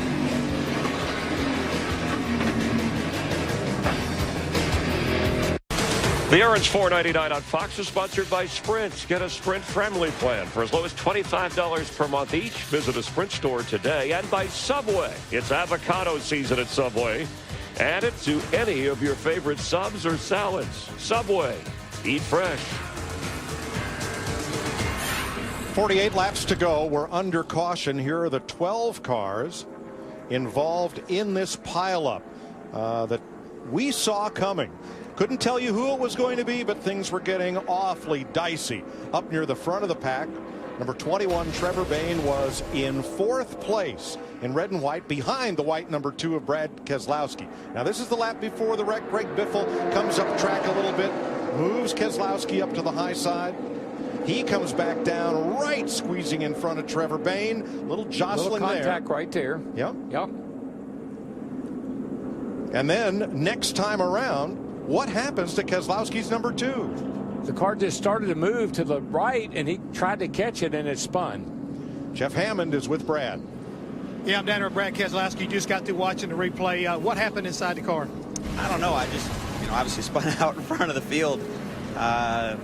It's really not anything to laugh about, but it just, I don't know. It just broke loose and spun out. I mean, I don't know if I ran over something or just busted my rear end, but I feel bad for the guys that got caught up in it. We were just trying really hard to get our lap back there, and we couldn't catch any yellows or any breaks, so I had to be really aggressive and hope for something to happen our way, and I had to be running up towards the front. So, I feel bad that we got cars tore up and that we were laps down when we did it, but, we're trying to race 2, and just didn't work out for us. It's a long day with the Miller Lite Ford. You mentioned the laps down. What happened early in the race that got you those laps down? I haven't seen the replay. I made contact with the 10 car. I don't know exactly what happened there, if it was my fault or a racing deal or whatever. Just one of those deals. And when we spun, we didn't tear the car up, but the tire that went down when I flat spotted, I guess it tore the water lines out, so we had to replace those. And everybody at Team Penske did a good job giving me a fast car and fixing it. We just lost a bunch of laps, and we're trying to get something back and get back in it. You never know with all the yellows at the end of these races. You got to keep fighting, and maybe you can get back in the hunt. So we weren't going to give up. Just didn't work out. Thanks, Brad. Matt Kenseth, one of the drivers that got caught up in that wreck. And Matt, you spent a lot of time near the front. Heavy damage to your number 20 car, and we'll give you an opportunity to look at the replay as well. Can this car get back in the race? That's pretty tore up. Hopefully run a couple laps for whoever else is out. But, Brad, made a pretty bold move early, mind-boggling move, I guess you could say, and go in front of Danica early and spun out in front of the field and got away with it. And then I thought he was a bunch of laps down, but maybe he was trying to get back on the lead lap and just spun out in front of all of us and tore up a bunch of good race cars. So really unfortunate. Everybody in the Dollar General team did a great job this week. I thought we had a pretty fast car. We just couldn't get going very good on restarts. But just trying to get that lane moving. Brad was getting that lane up toward the front. We were trying to get up there and get back to safety. We just didn't make it. I know you've done a quick visual on your race car, but can it get back in the race at all? Yeah, I think so. I just looked at it quick. I mean, all the right front suspensions tore off it, so we got to switch all that out and fix an A-frame mount and go out and ride around for a while, I guess. Thanks, Matt. Back upstairs. Thanks, Steve. Also out of the race, Trevor Bayne, Brian Scott, and Tony Stewart, as Brad Keselowski spins in front of the field.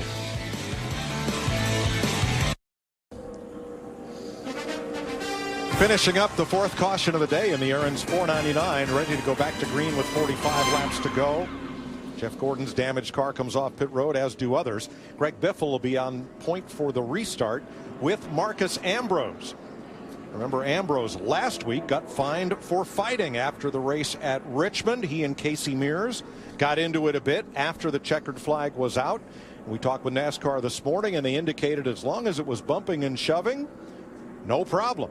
But when a clenched fist was thrown by Ambrose, that's when NASCAR felt they had to step in. Both Ambrose and Casey Mears were fined, but by midweek, they both said, yeah, we'd go out and share a beer together.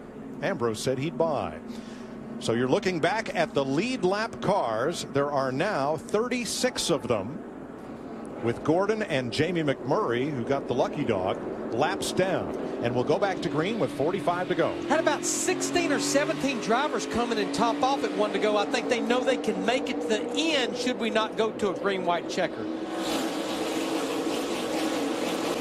Biffle drops down in front of Ambrose.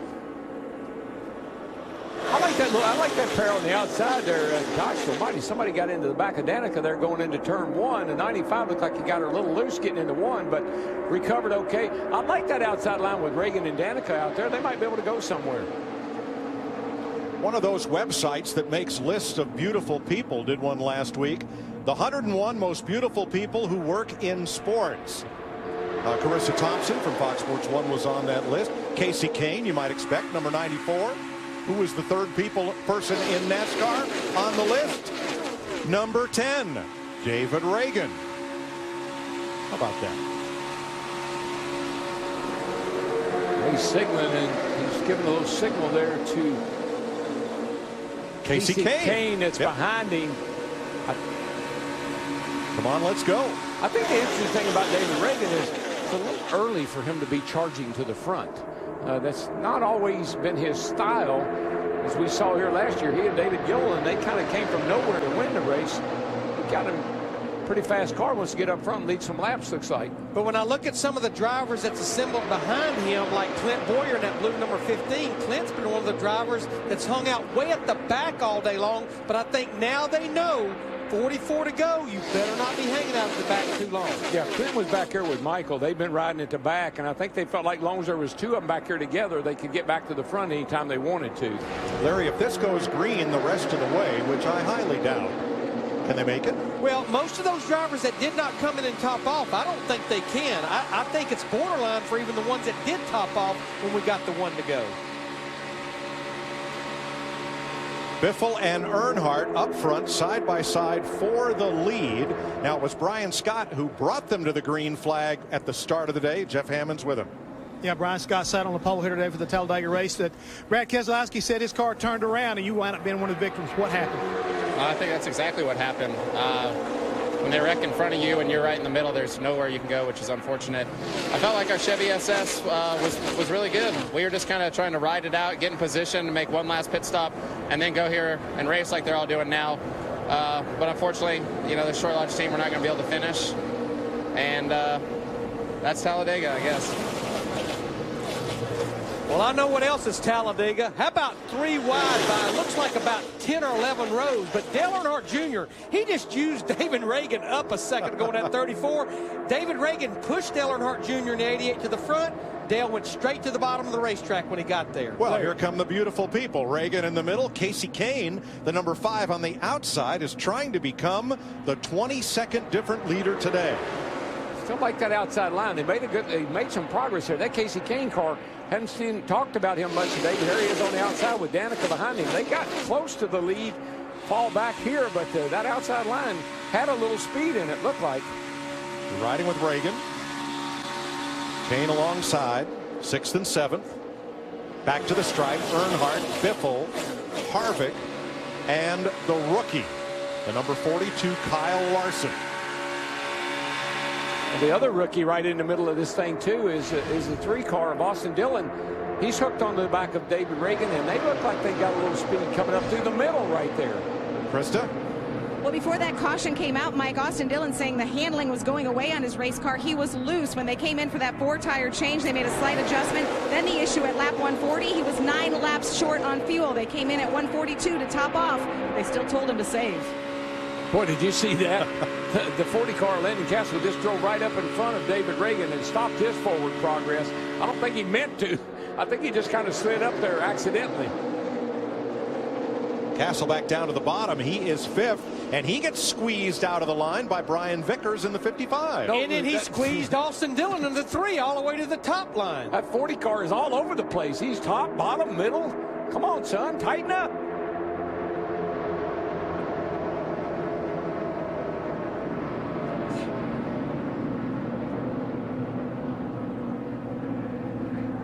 There's no question the bottom line is what's prevailing now, and it just looks like they are glued to that double yellow line.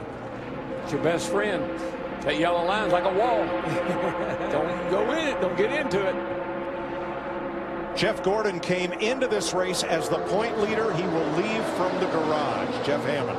Yeah, Jeff Gordon's down here in the garage, and tough day today, man, after having a really pretty good looking race car. Oh, we had a great, well, our car always looks really good, but this one looked good with our drive-in Hungry Chevy SS, and it was super fast. Yeah, that's not the best angle. That's what I saw. I could see where the 2 came from the outside lane back down the inside lane, or middle lane, and then wiggled, you know, and got turned. I'd like to see a different angle of it to see what turned him. Not exactly sure why he was driving the way he was driving to begin with, but obviously he was trying to get his lap back and felt like that was the way to do it. And you know, it's unfortunate what happened to him early, but more unfortunate what happened to many of us in that incident. Well, the thing is right now, what do you do? I mean, as far as, you know, turning this thing around, can they fix this car and get you back out there? Oh, yeah, we'll get it fixed. These guys, that's what they do. You know, they fix the cars when they're in the situation, but we're going to get a terrible Talladega finish out of it, and that's there's no fixing that. Guys? Thanks, Jeff. Dale Earnhardt Jr., one of only 3 drivers who have led 10 consecutive laps today. The other are that man, Greg Biffle, and Joey Logano. Trouble back straight away. Caution is out, and that is David Gilliland with a big problem on the left front of his Love's Ford. The right front, rather. He was 13th. Finished second last year. I think something happened to the engine. 70, I think, something like that. A lot of smoke. Yeah, he just told his crew chief that blew up. There he is, bottom of the screen. You could see it right there, just right in the middle of the straightaway. It just lets go. There, we've talked about it all week. Even though these engines are not turning a lot of RPM, it's a constant RPM. They hold them wide open all day long. Some of them try to push the pedal through the firewall. They try to hold them open so much. Everybody did a nice job of avoiding any contact there because you can't see a thing. There's Justin Allgaier in a 51 car. He ducks out right at the last second. Had to be blinded by the smoke. And you know who gets the lucky dog? For the 4th time today, Jamie McMurray, who was caught up in the lap 14 crash with Keselowski and Patrick. He's fighting his way back to the front, 1 caution at a time. And in Brad Keselowski's defense, I mean, I told you nobody was going to complain about him being up there until something like what happened. But he was trying to get in a position to get the lucky dog. He had to get a lap back on his own to do it, to be ahead of McMurray. That was why he was up there trying so hard.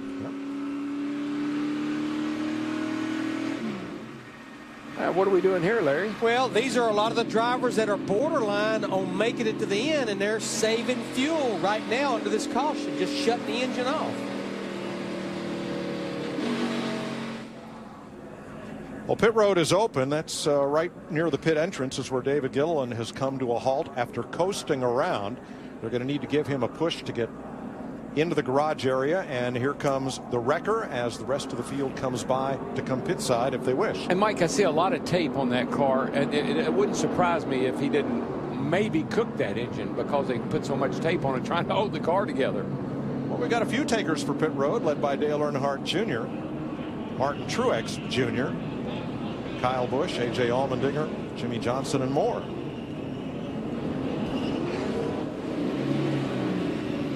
Matt? Dale Jr.'s teammate Casey Kane, he stayed out. Meanwhile, Steve Ricciardo brought the 88 down just for a few seconds of fuel. That way, not only are they in their window to make it the distance, but also good for a green-white checker.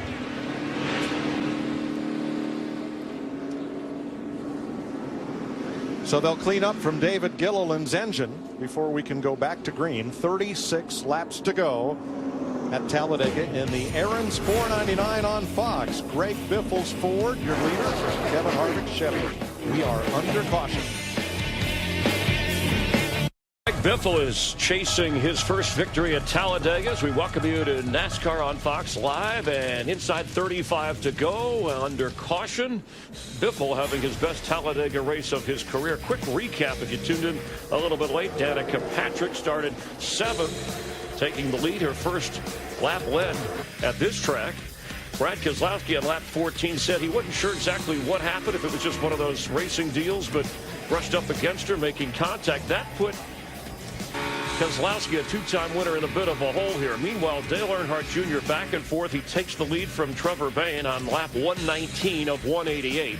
And on lap 137, Keselowski, who was running last at the time, gets up into the front and triggers a 12-car wreck. 5 past champions involved in this crash. Jeff Gordon, Tony Stewart, Jimmy Johnson, Matt Kenseth. That, of course, brought out the caution, but 37 different lead changes and 21 leaders. Right now, just 3 are out of the race as we are under our 5th caution. And again, Greg Biffle ahead of Kevin Harvick, Kyle Larson, Brian Vickers, Dale Earnhardt Jr., who had led the second most laps, trying to win for the second time, become a multiple race winner for the first time in a decade, as we rejoin Darrell, Larry, and Mike. Now, Matt Kenseth is back on track. He called Keselowski's move mind-boggling. Those were exactly the words Keselowski used last Saturday night to describe a move by Matt Kenseth. Now, you'll hear all about it Monday and every weekday on NASCAR Race Hub. They bring you the best coverage, biggest names, and the most access. It's the daily show of record for NASCAR Nation. NASCAR Race Hub airs every weekday and has a new time beginning a week from Monday, May 12th, 5 p.m. Eastern, and it's only on Fox Sports 1.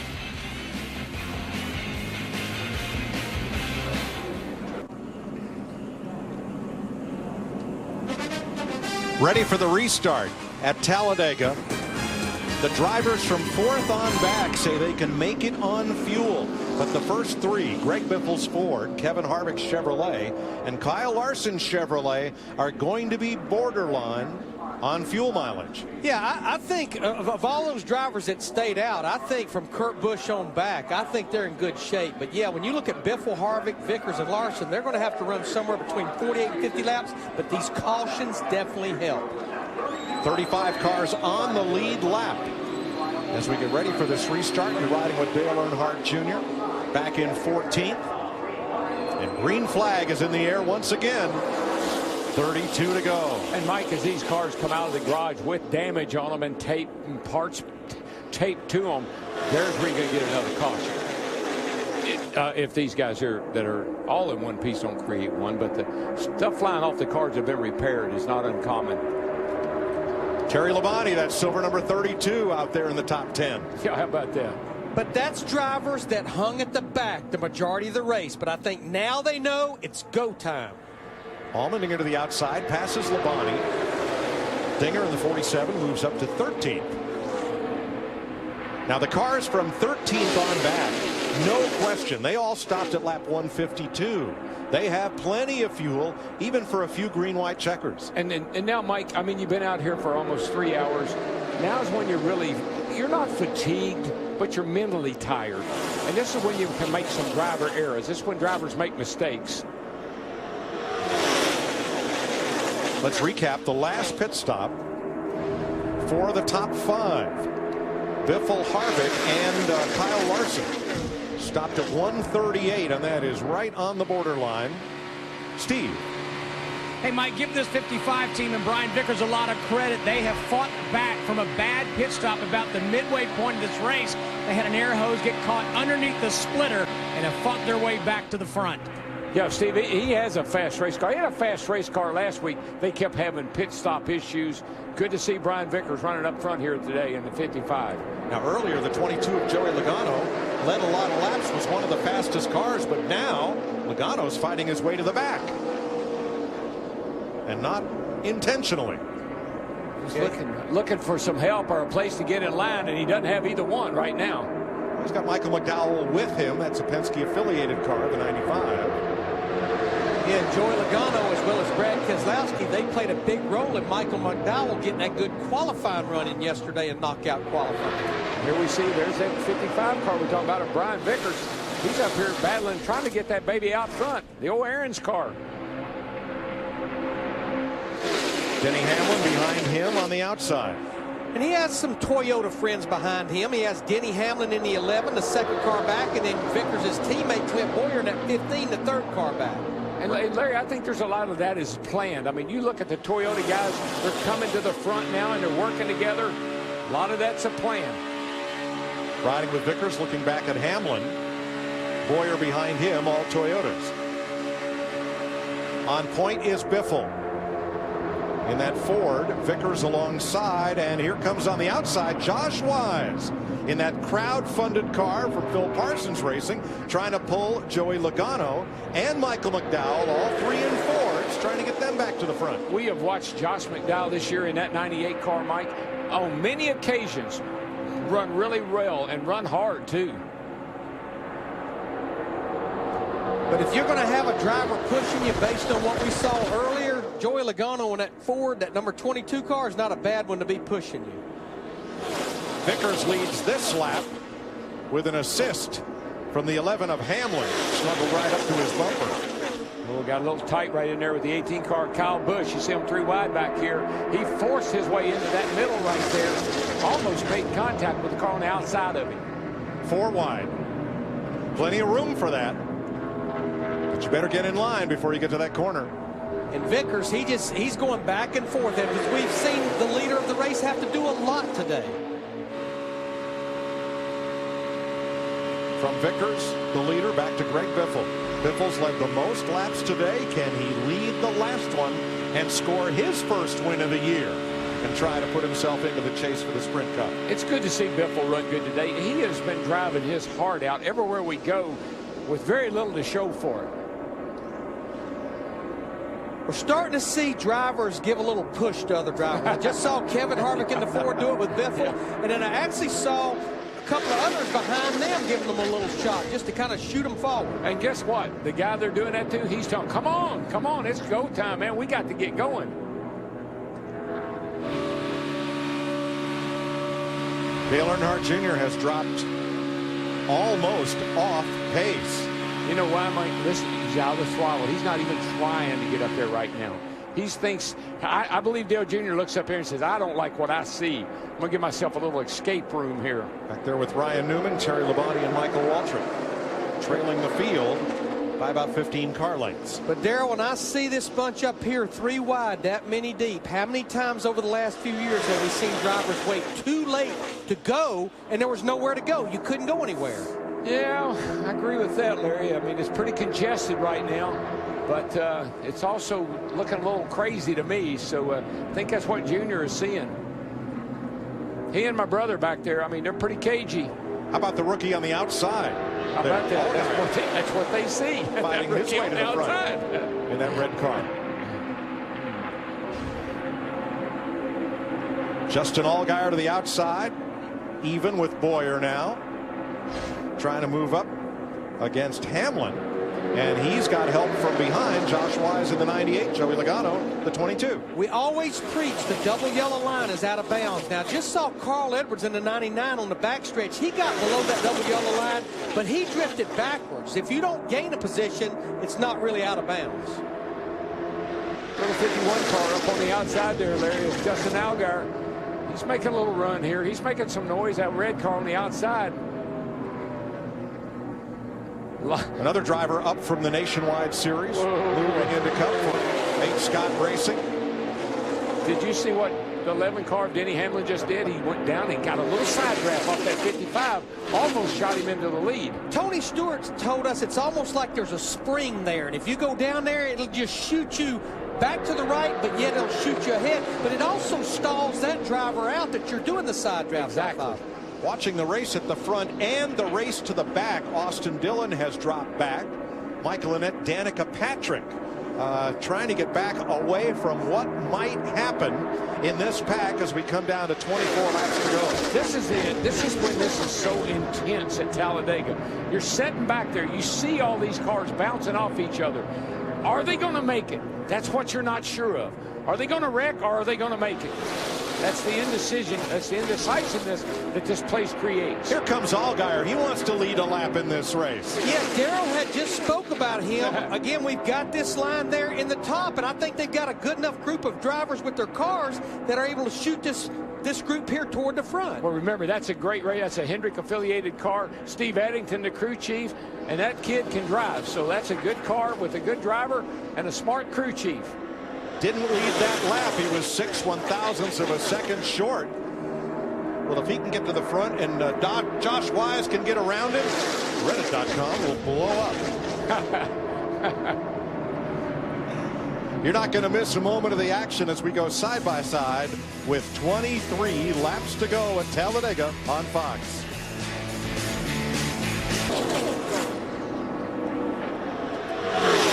Kevin Harvick's number 4 Chevrolet has just led its first lap of the day at Talladega. When he won here in 2010, he led only 2 laps. Time for our sprint, 20 to go. First to 25th, 1 second apart. Don't ask me to pick a winner out of that crowd. No, you won't pick a winner, but you will see a big one if anything happens. Oh, my gosh. I'm not going to rule out anybody in the top 35 right now. And that's your sprint 20 to go. What we say at the top of the day, predictions are pointless. All I can say is cue the music, because I think Jaws is getting about ready to strike. 4 wide right there in the middle of 1 and 2 right now. 4 wide with that 22 car all the way up against the wall. Yep, that's dicey right there. And a lot of top names in that scrum. Right there, the muddle in the middle. 4 wide, 3 deep behind the leaders. And like Larry said, right now you're starting to, a little bit of panic is starting to set in. How am I going to get from where I am? How's Danica going to get from where she is up through this mess right here? Whoa, nowhere to go. Nowhere to go. Almost didn't give her enough room right there. Yeah, well, that's 4 wide there. Biffle drops in line behind Hamlin 3rd. They're 3 and 4 wide all in front of you. Where are you going to go? That leaves Larson without a partner. Clint Boyer trying to come up and cover. They're still 4 wide with Wise way up on the outside.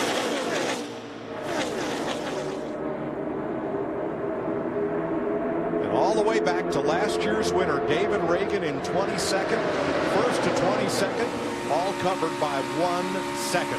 Dale Earnhardt Jr. back here running 33rd. Now he's going to either look really, really dumb or really, really smart. And that's the question. Yeah, he's 3.5 seconds back there. Yeah. That's from here to eternity right now. You just sitting there and he's banking on something happening. And why would he do that? I mean, why would he bank on that? Where would he get what would make him feel that way? Well, what does the trend say, Larry, about the last caution in this race? Well, we were looking at that earlier, and if you think about the last 10 spring races here, the last caution comes on the average of lap 185. Oh, by the way, that's only 3 laps to go. And of those 10 races, 5 times, including the last 2, a green, white checker.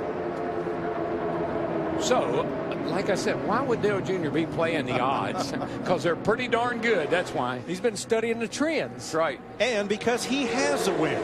There is no pressure on him to go to victory lane to make the chase. He won the first race of the year, the Daytona 500. Oh, look, there's cars on the track, and there's a race to be run. That's the reason enough that you want to win. How about that group that's kind of lagging the field there, Matt? Mike Casey Kane in the 5 car. He's in the back. A lot of debate with he and spotter Kevin Hamlin about just when to make their run up to the front. Now, they were talking about different laps to go, and then with Junior in the back, now they're just waiting out for the big one. Junior said a little bit earlier that he thinks they're going to have a big one with about 10 laps to go. So right now, cue that music, DW, because they're just waiting. I guarantee you. All right, Jeff Gordon's just come back out on track, 32 laps down. You see Matt Kenseth in the 20. He is many laps down. Lap cars, you know, they shake things up a little bit. They make you move around, take a different line, get a little closer to each other. And how about Clint Boyer up there in that front pack, Krista? Well, Mike, when it comes to a party, Clint Boyer is the guy who is right in the thick of things. But for most of this race, he's been laying back, playing it it safe. Not the case anymore. Clint Boyer, one of those cars who stayed out on that last stop. He's up in front, and he has a secret weapon. His spotter, Brett Griffin, he won the nationwide race with Elliott Sadler yesterday, possibly learned a thing or two. You know, looking at the Talladega infield, thinking of Saturday night and Clint Boyer, reminds me of journeyman racer Delma Cowart from Savannah, who was quoted in Sports Illustrated as saying, "Maybe I never won a race, but I never lost a party." That's him, buddy. Exactly right. Yeah.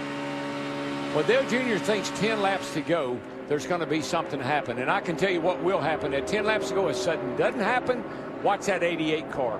Watch him bob and weave his way up through the traffic. I keep watching that outside line led by Kyle Larson in that red number 42 car, and it's like they keep kind of inching forward little by little.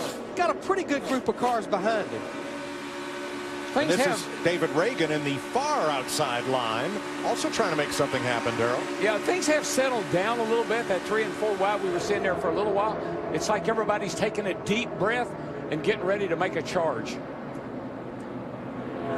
See David Reagan there in that outside. He has about 4 or 5 drivers behind him right now. Oh, there's a car. Who is that? The 48? Oh, Logano's in it. Yep, the and 48. Bush and Reagan and more. The 48 broke loose. Looked like something may have happened to it.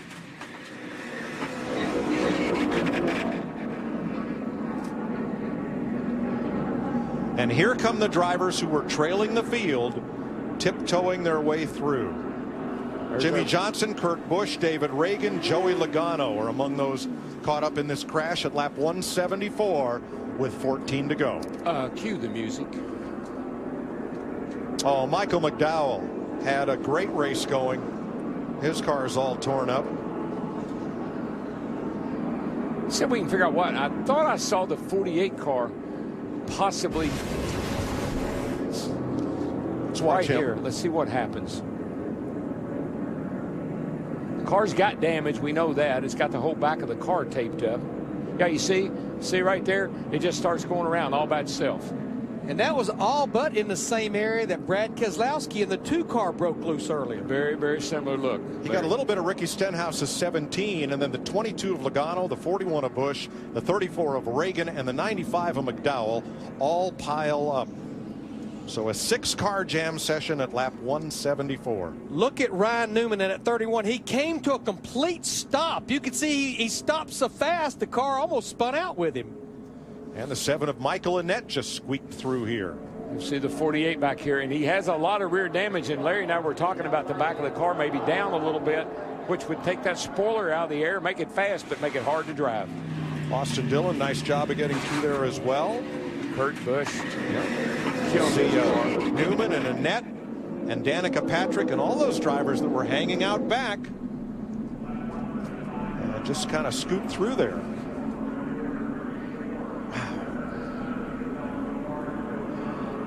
And guess what? The 48 car, he goes around, he gets him 4 tires, and he's back out on the track. Riding with David Reagan.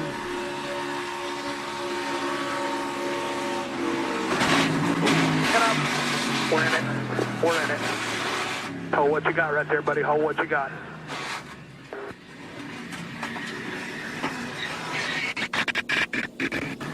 Those are hard licks, man. That's violent. When it shakes the driver like that. And here, I don't know what happened to 48. You can see the rear damage and the spoiler down on the right side. I think the car was just a little squirrely in all that dirty air, spun out. It's got some left front damage as well. All right, we listened in on Jimmy Johnson and team. You just lose it, bud? I just turned around on me. I hadn't been loose, so I don't know what exactly happened aero-wise, but the back just slowly slid out on me. Another aerial look at it. 2 of the sport's biggest stars and champions, Jimmy Johnson and Brad Keselowski, have both had their cars just turn right around in front of traffic.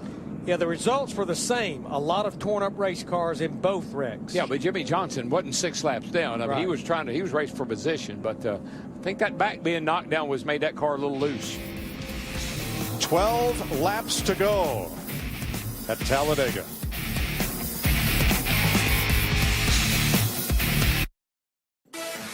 Still inside, tight behind you. Oh, Christ. Crash out of turn number 4. Coming, they're reckoning him here, the 2 car, of course. Loose, man. Everybody's really loose. Okay, well, that'll finish. Let me know you're all right here. Hold on. Wow, somehow I got through it. All I did was make contact with the front rear bumper. I don't know if I got a flat or what, but it just came around instantly like somebody hit me or I got a flat.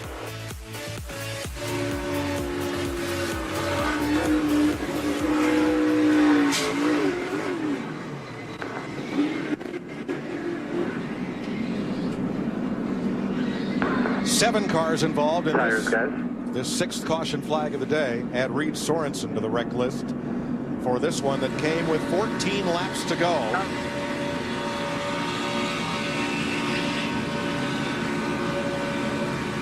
David Reagan.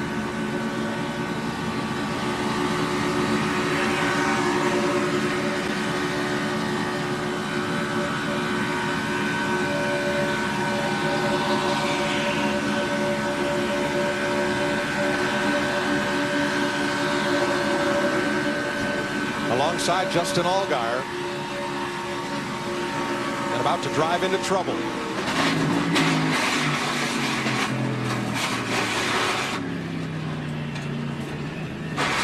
To the garage, and Jeff Hammond. Joey, we just watched it inside the in-car camera right there. What happened right there? Take a look at the monitor. Maybe you can give us an idea of what happened. I had a front row view. 48 just got loose in front of me. It was, you know, you see it right there. He's getting sideways, and at this point, he starts checking up, and then when he comes back up there, he ends up getting me. But, you know, it's hard to make a quick move and move up the racetrack and try to avoid that. For one, you don't know. As you're slowing down so much, is the outside lane going to be there?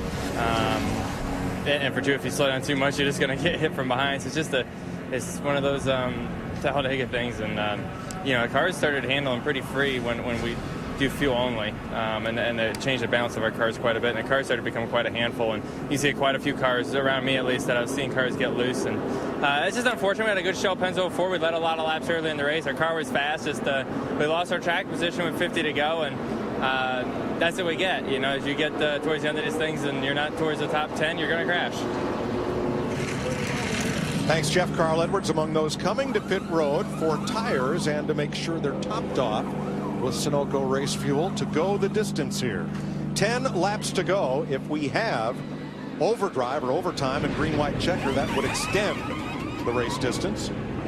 Ryan Newman, Austin Dillon, Michael Waltrip among those getting service. I think this just goes to show you how much these drivers have had their hand full. In the past, you'd never think about coming to pit road to change 4 tires this late in the race. Terry Labonte coming out. And what about Dale Earnhardt Jr. and the other fellows who were laying back behind the pack? You know what? They always told me if you're going to listen to somebody that's done something. On the track, so whatever you got to do, you got to stop. We'll get our position back. One coming inside, one coming inside. There you go, bud. Whatever the hole is, up by the wall, way up by the wall, way up by the wall here. There you go. Watch that 31 all the way up. Watch that guy. Watch him. And when it comes to Daytona and Talladega, I would listen to what Dale Jr. said, because he's really smart on these races. He predicted 10 laps to go there would be an accident. He missed it a little little earlier than he thought. But nonetheless, he knew what was going to happen. It was so almost clear as mud. Clear as mud? Yeah, it's not very clear. But it seemed like it was going to be. 10 laps to go in Talladega Saturday night. Something different. This season's really heating up, and this Saturday night, I'm taking these boys back home to Kansas. And I'm not just going to give them good barbecue. I'm hoping to show them a win. Matt Kenseth. You can't make this stuff up, man. It's more NASCAR on Fox this Saturday night. Don't miss it. We'll head to Clint Boyer's home state. First, we've got to finish it up here at Talladega. 10 to go. Boyer running 6th. Now, Dale Earnhardt Jr. has talked about his strategy. Before this crash, Jr. was 32nd. Now in the running order, he is 20th.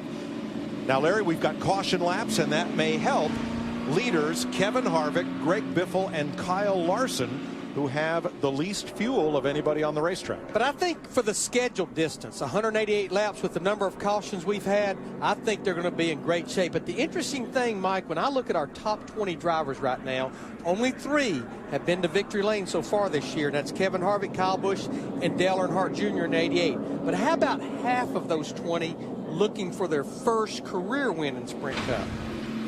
Well, once again, that little kid in the 42 car right up there in the middle of this whole thing. Yep. And he's one of them. I think if he should win today, he could become the youngest winner here. I think Bobby Hillin was 22. 21, 22. 23, somewhere along in there back in the day, if I remember correctly. All right, we've heard from Joey Logano. Kurt Busch and David Reagan also released from the Care Center after that crash. I just think the one difference today versus past Talladega races, yeah, winning here, winning anywhere is important. It's the hardest thing to do in all of motorsports. But all of these drivers, outside of maybe Kevin Harvick, knows if they can win this race, they can be in the chase in 2014. At a track where other tracks we might not even be talking about a lot of these drivers. Yeah, well, this is a golden opportunity for many, many drivers. Some of them got eliminated in that wreck there a minute ago, but a golden opportunity. No, that's not good. Now that's covering the radiator opening on Kevin Harvick's car. Man, there might be a piece of trash on the grill, but it'll be fine leading. But think about the Daytona 500. Dale Jr., with only a few laps to go, had a very similar situation. I don't know if this thing here would last 9 laps or not. That's a lot of cover. That's covered up a lot of the grill right there. He might try to get up behind the pace car right there. He'll changes the pressure, and that should pull it right off of there. Yeah, it's big. Just make sure your fans off and go green. Hopefully it'll come off. He got it. Like magic. I think you got it, buddy. Brett Bodine, the pace car driver, former competitor and winner in the Sprint Cup Series. Who probably has a pretty good eye what Kevin Harvick was doing. Yeah, he didn't panic. He didn't try to brake check him or anything. All right, so one Ford Fusion will head for pit road. That's the pace car. Out front will be Harvick's Chevy, Hamlin's Toyota, and Biffle's Ford. As they come down for 8 laps to go, can we make it under green? Who do you like, Mike? Pace car's got a good shot at it. Green flag. Nice even restart. Harvick in the 4, Hamlin in the 11.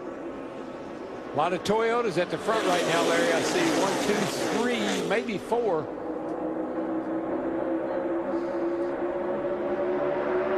Dale Earnhardt Jr. in the 88 for a minute looked like he was going to try to start a third line right away, and now he did coming off turn 2.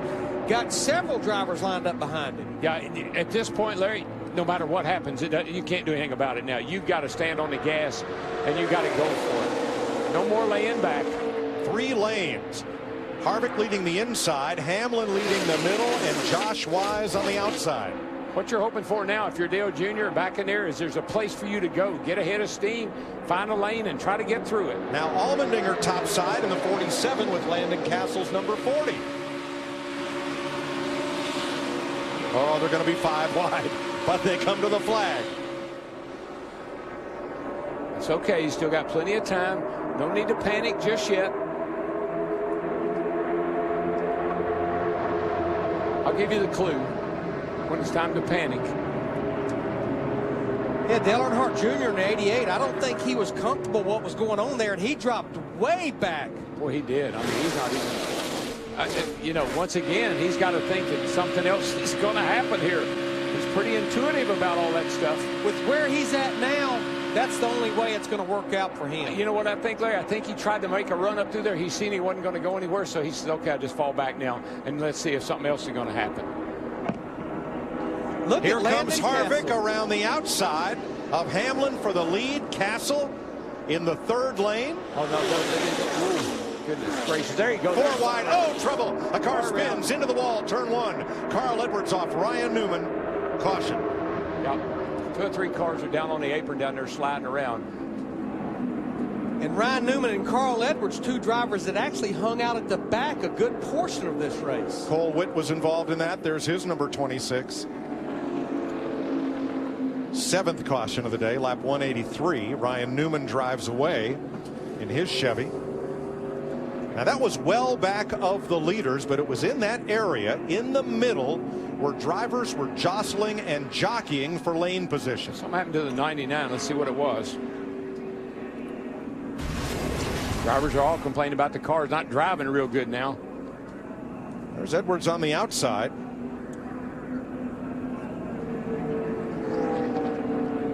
Oop, up he goes almost into Stenhouse, around into the wall and into the path of Ryan Newman.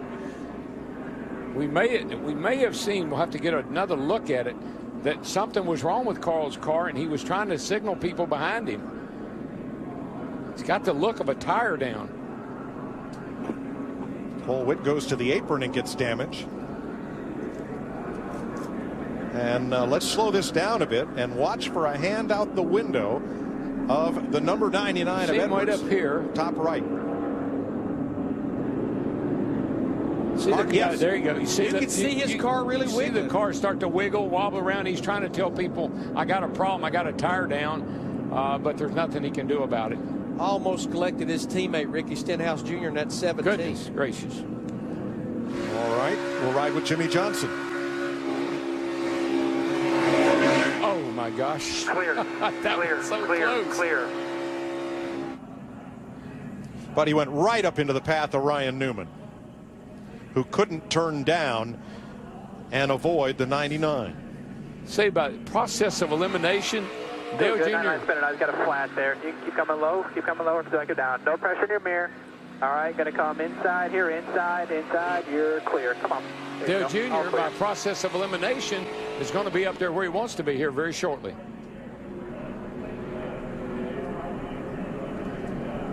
Edwards had a competitive car most all day.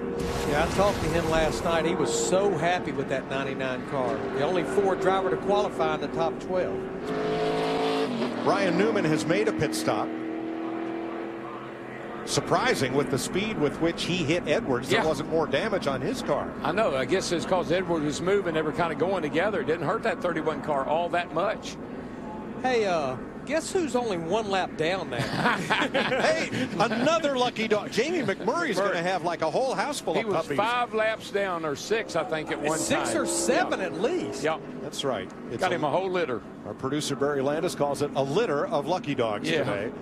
For McMurray, who got laps down from the crash way back on lap 14. He wasn't in the crash, but he went down to the apron and into the grass and damaged the front of that car. And based on the drivers that are 1 lap down right now, he and Carl Edwards obviously is going to be a lot more. We get another caution, Jamie McMurray will be on the lead lap.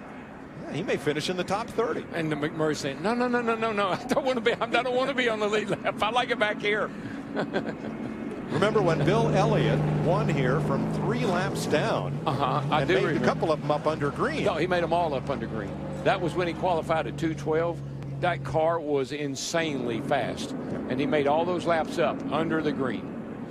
We're getting confirmation that Carl Edwards felt like he had a flat left rear tire going soft. Well, we've had a lot to talk about today with 7 caution flags. Let's get a recap from Chris Myers. And Mike, we've had 23 different leaders and the most lead changes, 46 of any race this year. There were only 30 in the race last year. Remember Brad Keselowski, who had the earlier incident on lap 14 with Danica Patrick, was running last, 6 laps down, triggered this event that involved 12 cars, including 5 past champions. And then moments ago, Jimmy Johnson gets a little bit loose. You heard Joey Logano talk about it. Logano has led the 3rd most laps in this race. And the frustration of Chad Knaus shows you why he was upset, because Jimmy Johnson was actually running for a chance to get near the front. And then moments ago, bringing out the 7th caution of this race. And now with 4 laps to go, and you've joked about the different incidences that have created drama here. 3 of the last 4 races at Talladega have gone to a green-white checker. That is overtime in regular parlance. Let's listen to what Denny Hamlin, who's your current leader, is thinking about. Top usually gets screwed up at the end because guys shove middle and go 3 wide high. I think the bottom's the only lane that has got to run the line and they can't move. Yeah, 10-4, I agree. And right now you'd have the 16 and the 15 underneath us there, so that's the best deal. And Denny Hamlin, who's led under 10 laps in this race since his eye injury in California, remember, kept him out of that race. He has not finished in the top 10, hoping to change that. He did have a top 10 finish back at Daytona. Let's check in now with Jeff Hammond. Carl, what happened? I think we lost the tire. We had our plan. We dodged some wrecks, and we were going on the top. I had a tire come apart. I tried to do my best, and yeah, right here I'm thinking, oh man, I wish I could tell these guys. I'm waving. I tried to look for a gap back there, and then guys started filling it, and it really didn't matter because I think I lost it on my own there. Yeah, I couldn't hang on to it. So anyway, we did our best. That was a pretty good little hit there. And after that, went down the grass, and it appears I ran into some sort of furry animal. I don't know what that is exactly, but got that all over me, so I'm sorry to him. We'll move on to Kansas, where we're going to win Saturday night. It's going to be awesome. Home track, ready to go. Ready to go, Mike. I'd say that was tire debris. I think that looked like tire debris. Oh, good. I was thinking maybe it was Digger. No. Digger retired. That's right. But you know, I was watching Denny Hamlin, Larry. He's doing it over here in turn 3 and 4. He's down on the apron, as if he is very, very low on fuel. Well, he pitted on last lap 142, and Steve Burns, the fuel runs away from those pickups and those pumps under caution. It does, and Darian Grubb told Denny Hamlin before this caution, he said it's going to be close. We don't know about a green-white checkered, but we're one lap to the good. The thing that bothers me doing that, there's so much debris on the apron. And you got those hot tires, and you get down there, you can cut a tire down very easily. It'll be 2 laps to go. Yeah, the 3 drivers that's going to have to go the furthest, they're the drivers that's running 2nd, 3rd, and 4th. Harvick, Biffle, and Larson. They pitted 4 laps earlier than Denny Hamlin did. Hamlin was the runner-up in the Daytona 500. He's winless in 33 restrictor plate starts at Daytona and Talladega. Green flag. Here we go. Harvick noses ahead in the number 4. Yeah, pretty much a drag race right there to the line. Harvick looks like he might be able to. No, he couldn't quite cut out. And neither one of the drivers back there, Kyle Larson in the 42 or Greg Biffle in the 16, were tucked up behind Harvick or Hamlin on that restart. If you're going to push somebody, if you're going to bump somebody, and you can do it, now's the time to do it, buddy. Get the shot. Get on out there. Landon Castle.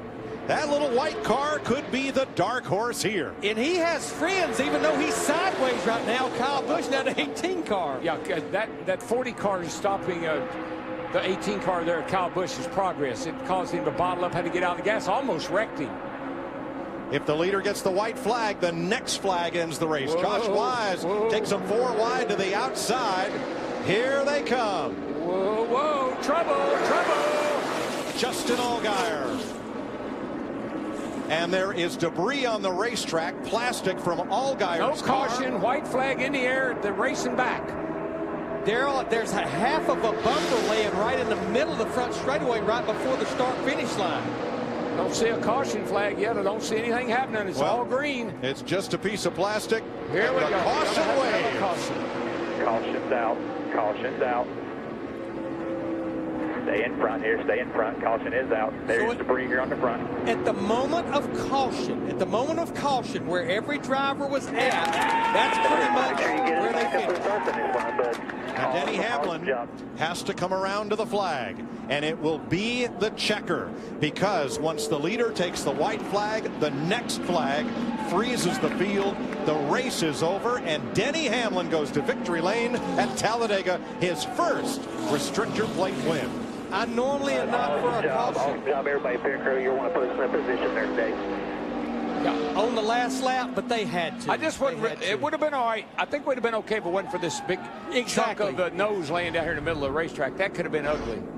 That was debris from Justin Allgaier's car, which got tied up, and a couple of cars ended up in a heap down in turn number 1. So the race ends under caution. And we're going to have a look at Alex Bowman at the bottom of the screen. Here's his number 23. Let's watch him. Yeah, we're coming through the tri-oval, and I think things get. Oh, he got bumped from behind by Ryan Newman in the 31. Newman got into him, and then the 51 of Allgaier got turned. Yeah, I think was that the 98 maybe. I couldn't tell for sure which one that was. And that's where the part came from, was off the front of Justin Allgaier's 51 car.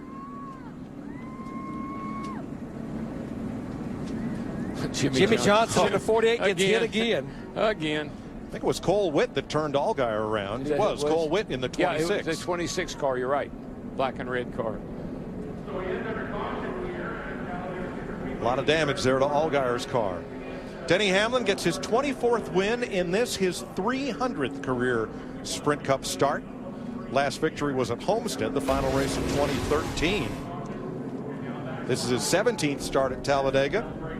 And look at the greats that have won in their 300th Cup start, including two-time champion Ned Jarrett and the 89 champ Rusty Wallace.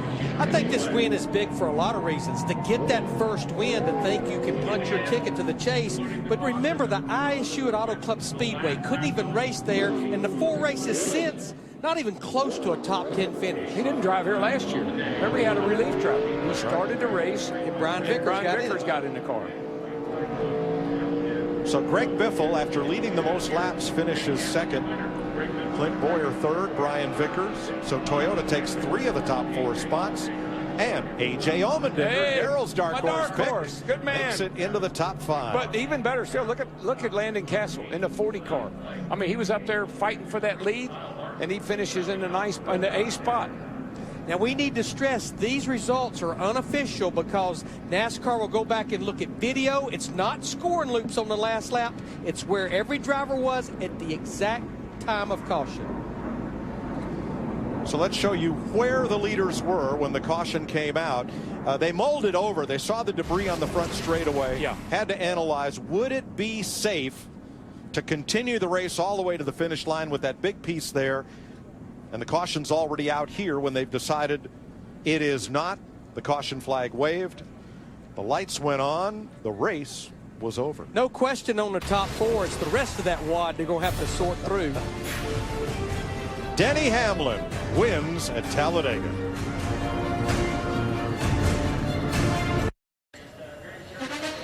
Joe Gibbs has climbed the highest mountain in the National Football League and in NASCAR as a champion. And there he is talking pre-race to driver Denny Hamlin, who's been on a rough stretch since that eye injury that California had not been in the top 10 in any race. As we welcome you live to Talladega and the Sprint post-race show where Denny Hamlin, who led 6 different times today for a total of only 12 laps, but most importantly, the final lap under caution. He is your victor. And let's head down there to Chris Devoto for the celebration. Well, Chris, NASCAR's most unpredictable race delivers another winner for the 2014 season. And this has to be sweet redemption for Denny Hamlin. When you think of your last 365 days, really, dating back to this race where you needed a relief driver earlier in the season, what does this mean for you? Not just to get this win, but to know that you are, with all intent and purposes, in the chase.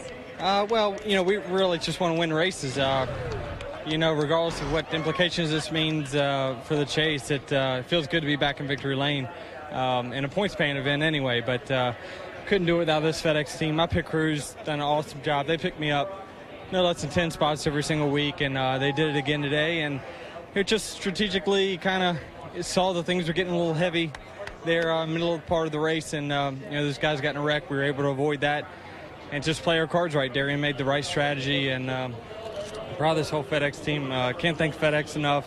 Coke, Sprint, the Jordan brand, Toyota, and the fans. This is the biggest crowd I've seen here in many, many years. So proud of the whole fan turnout, and man, just proud of our day today.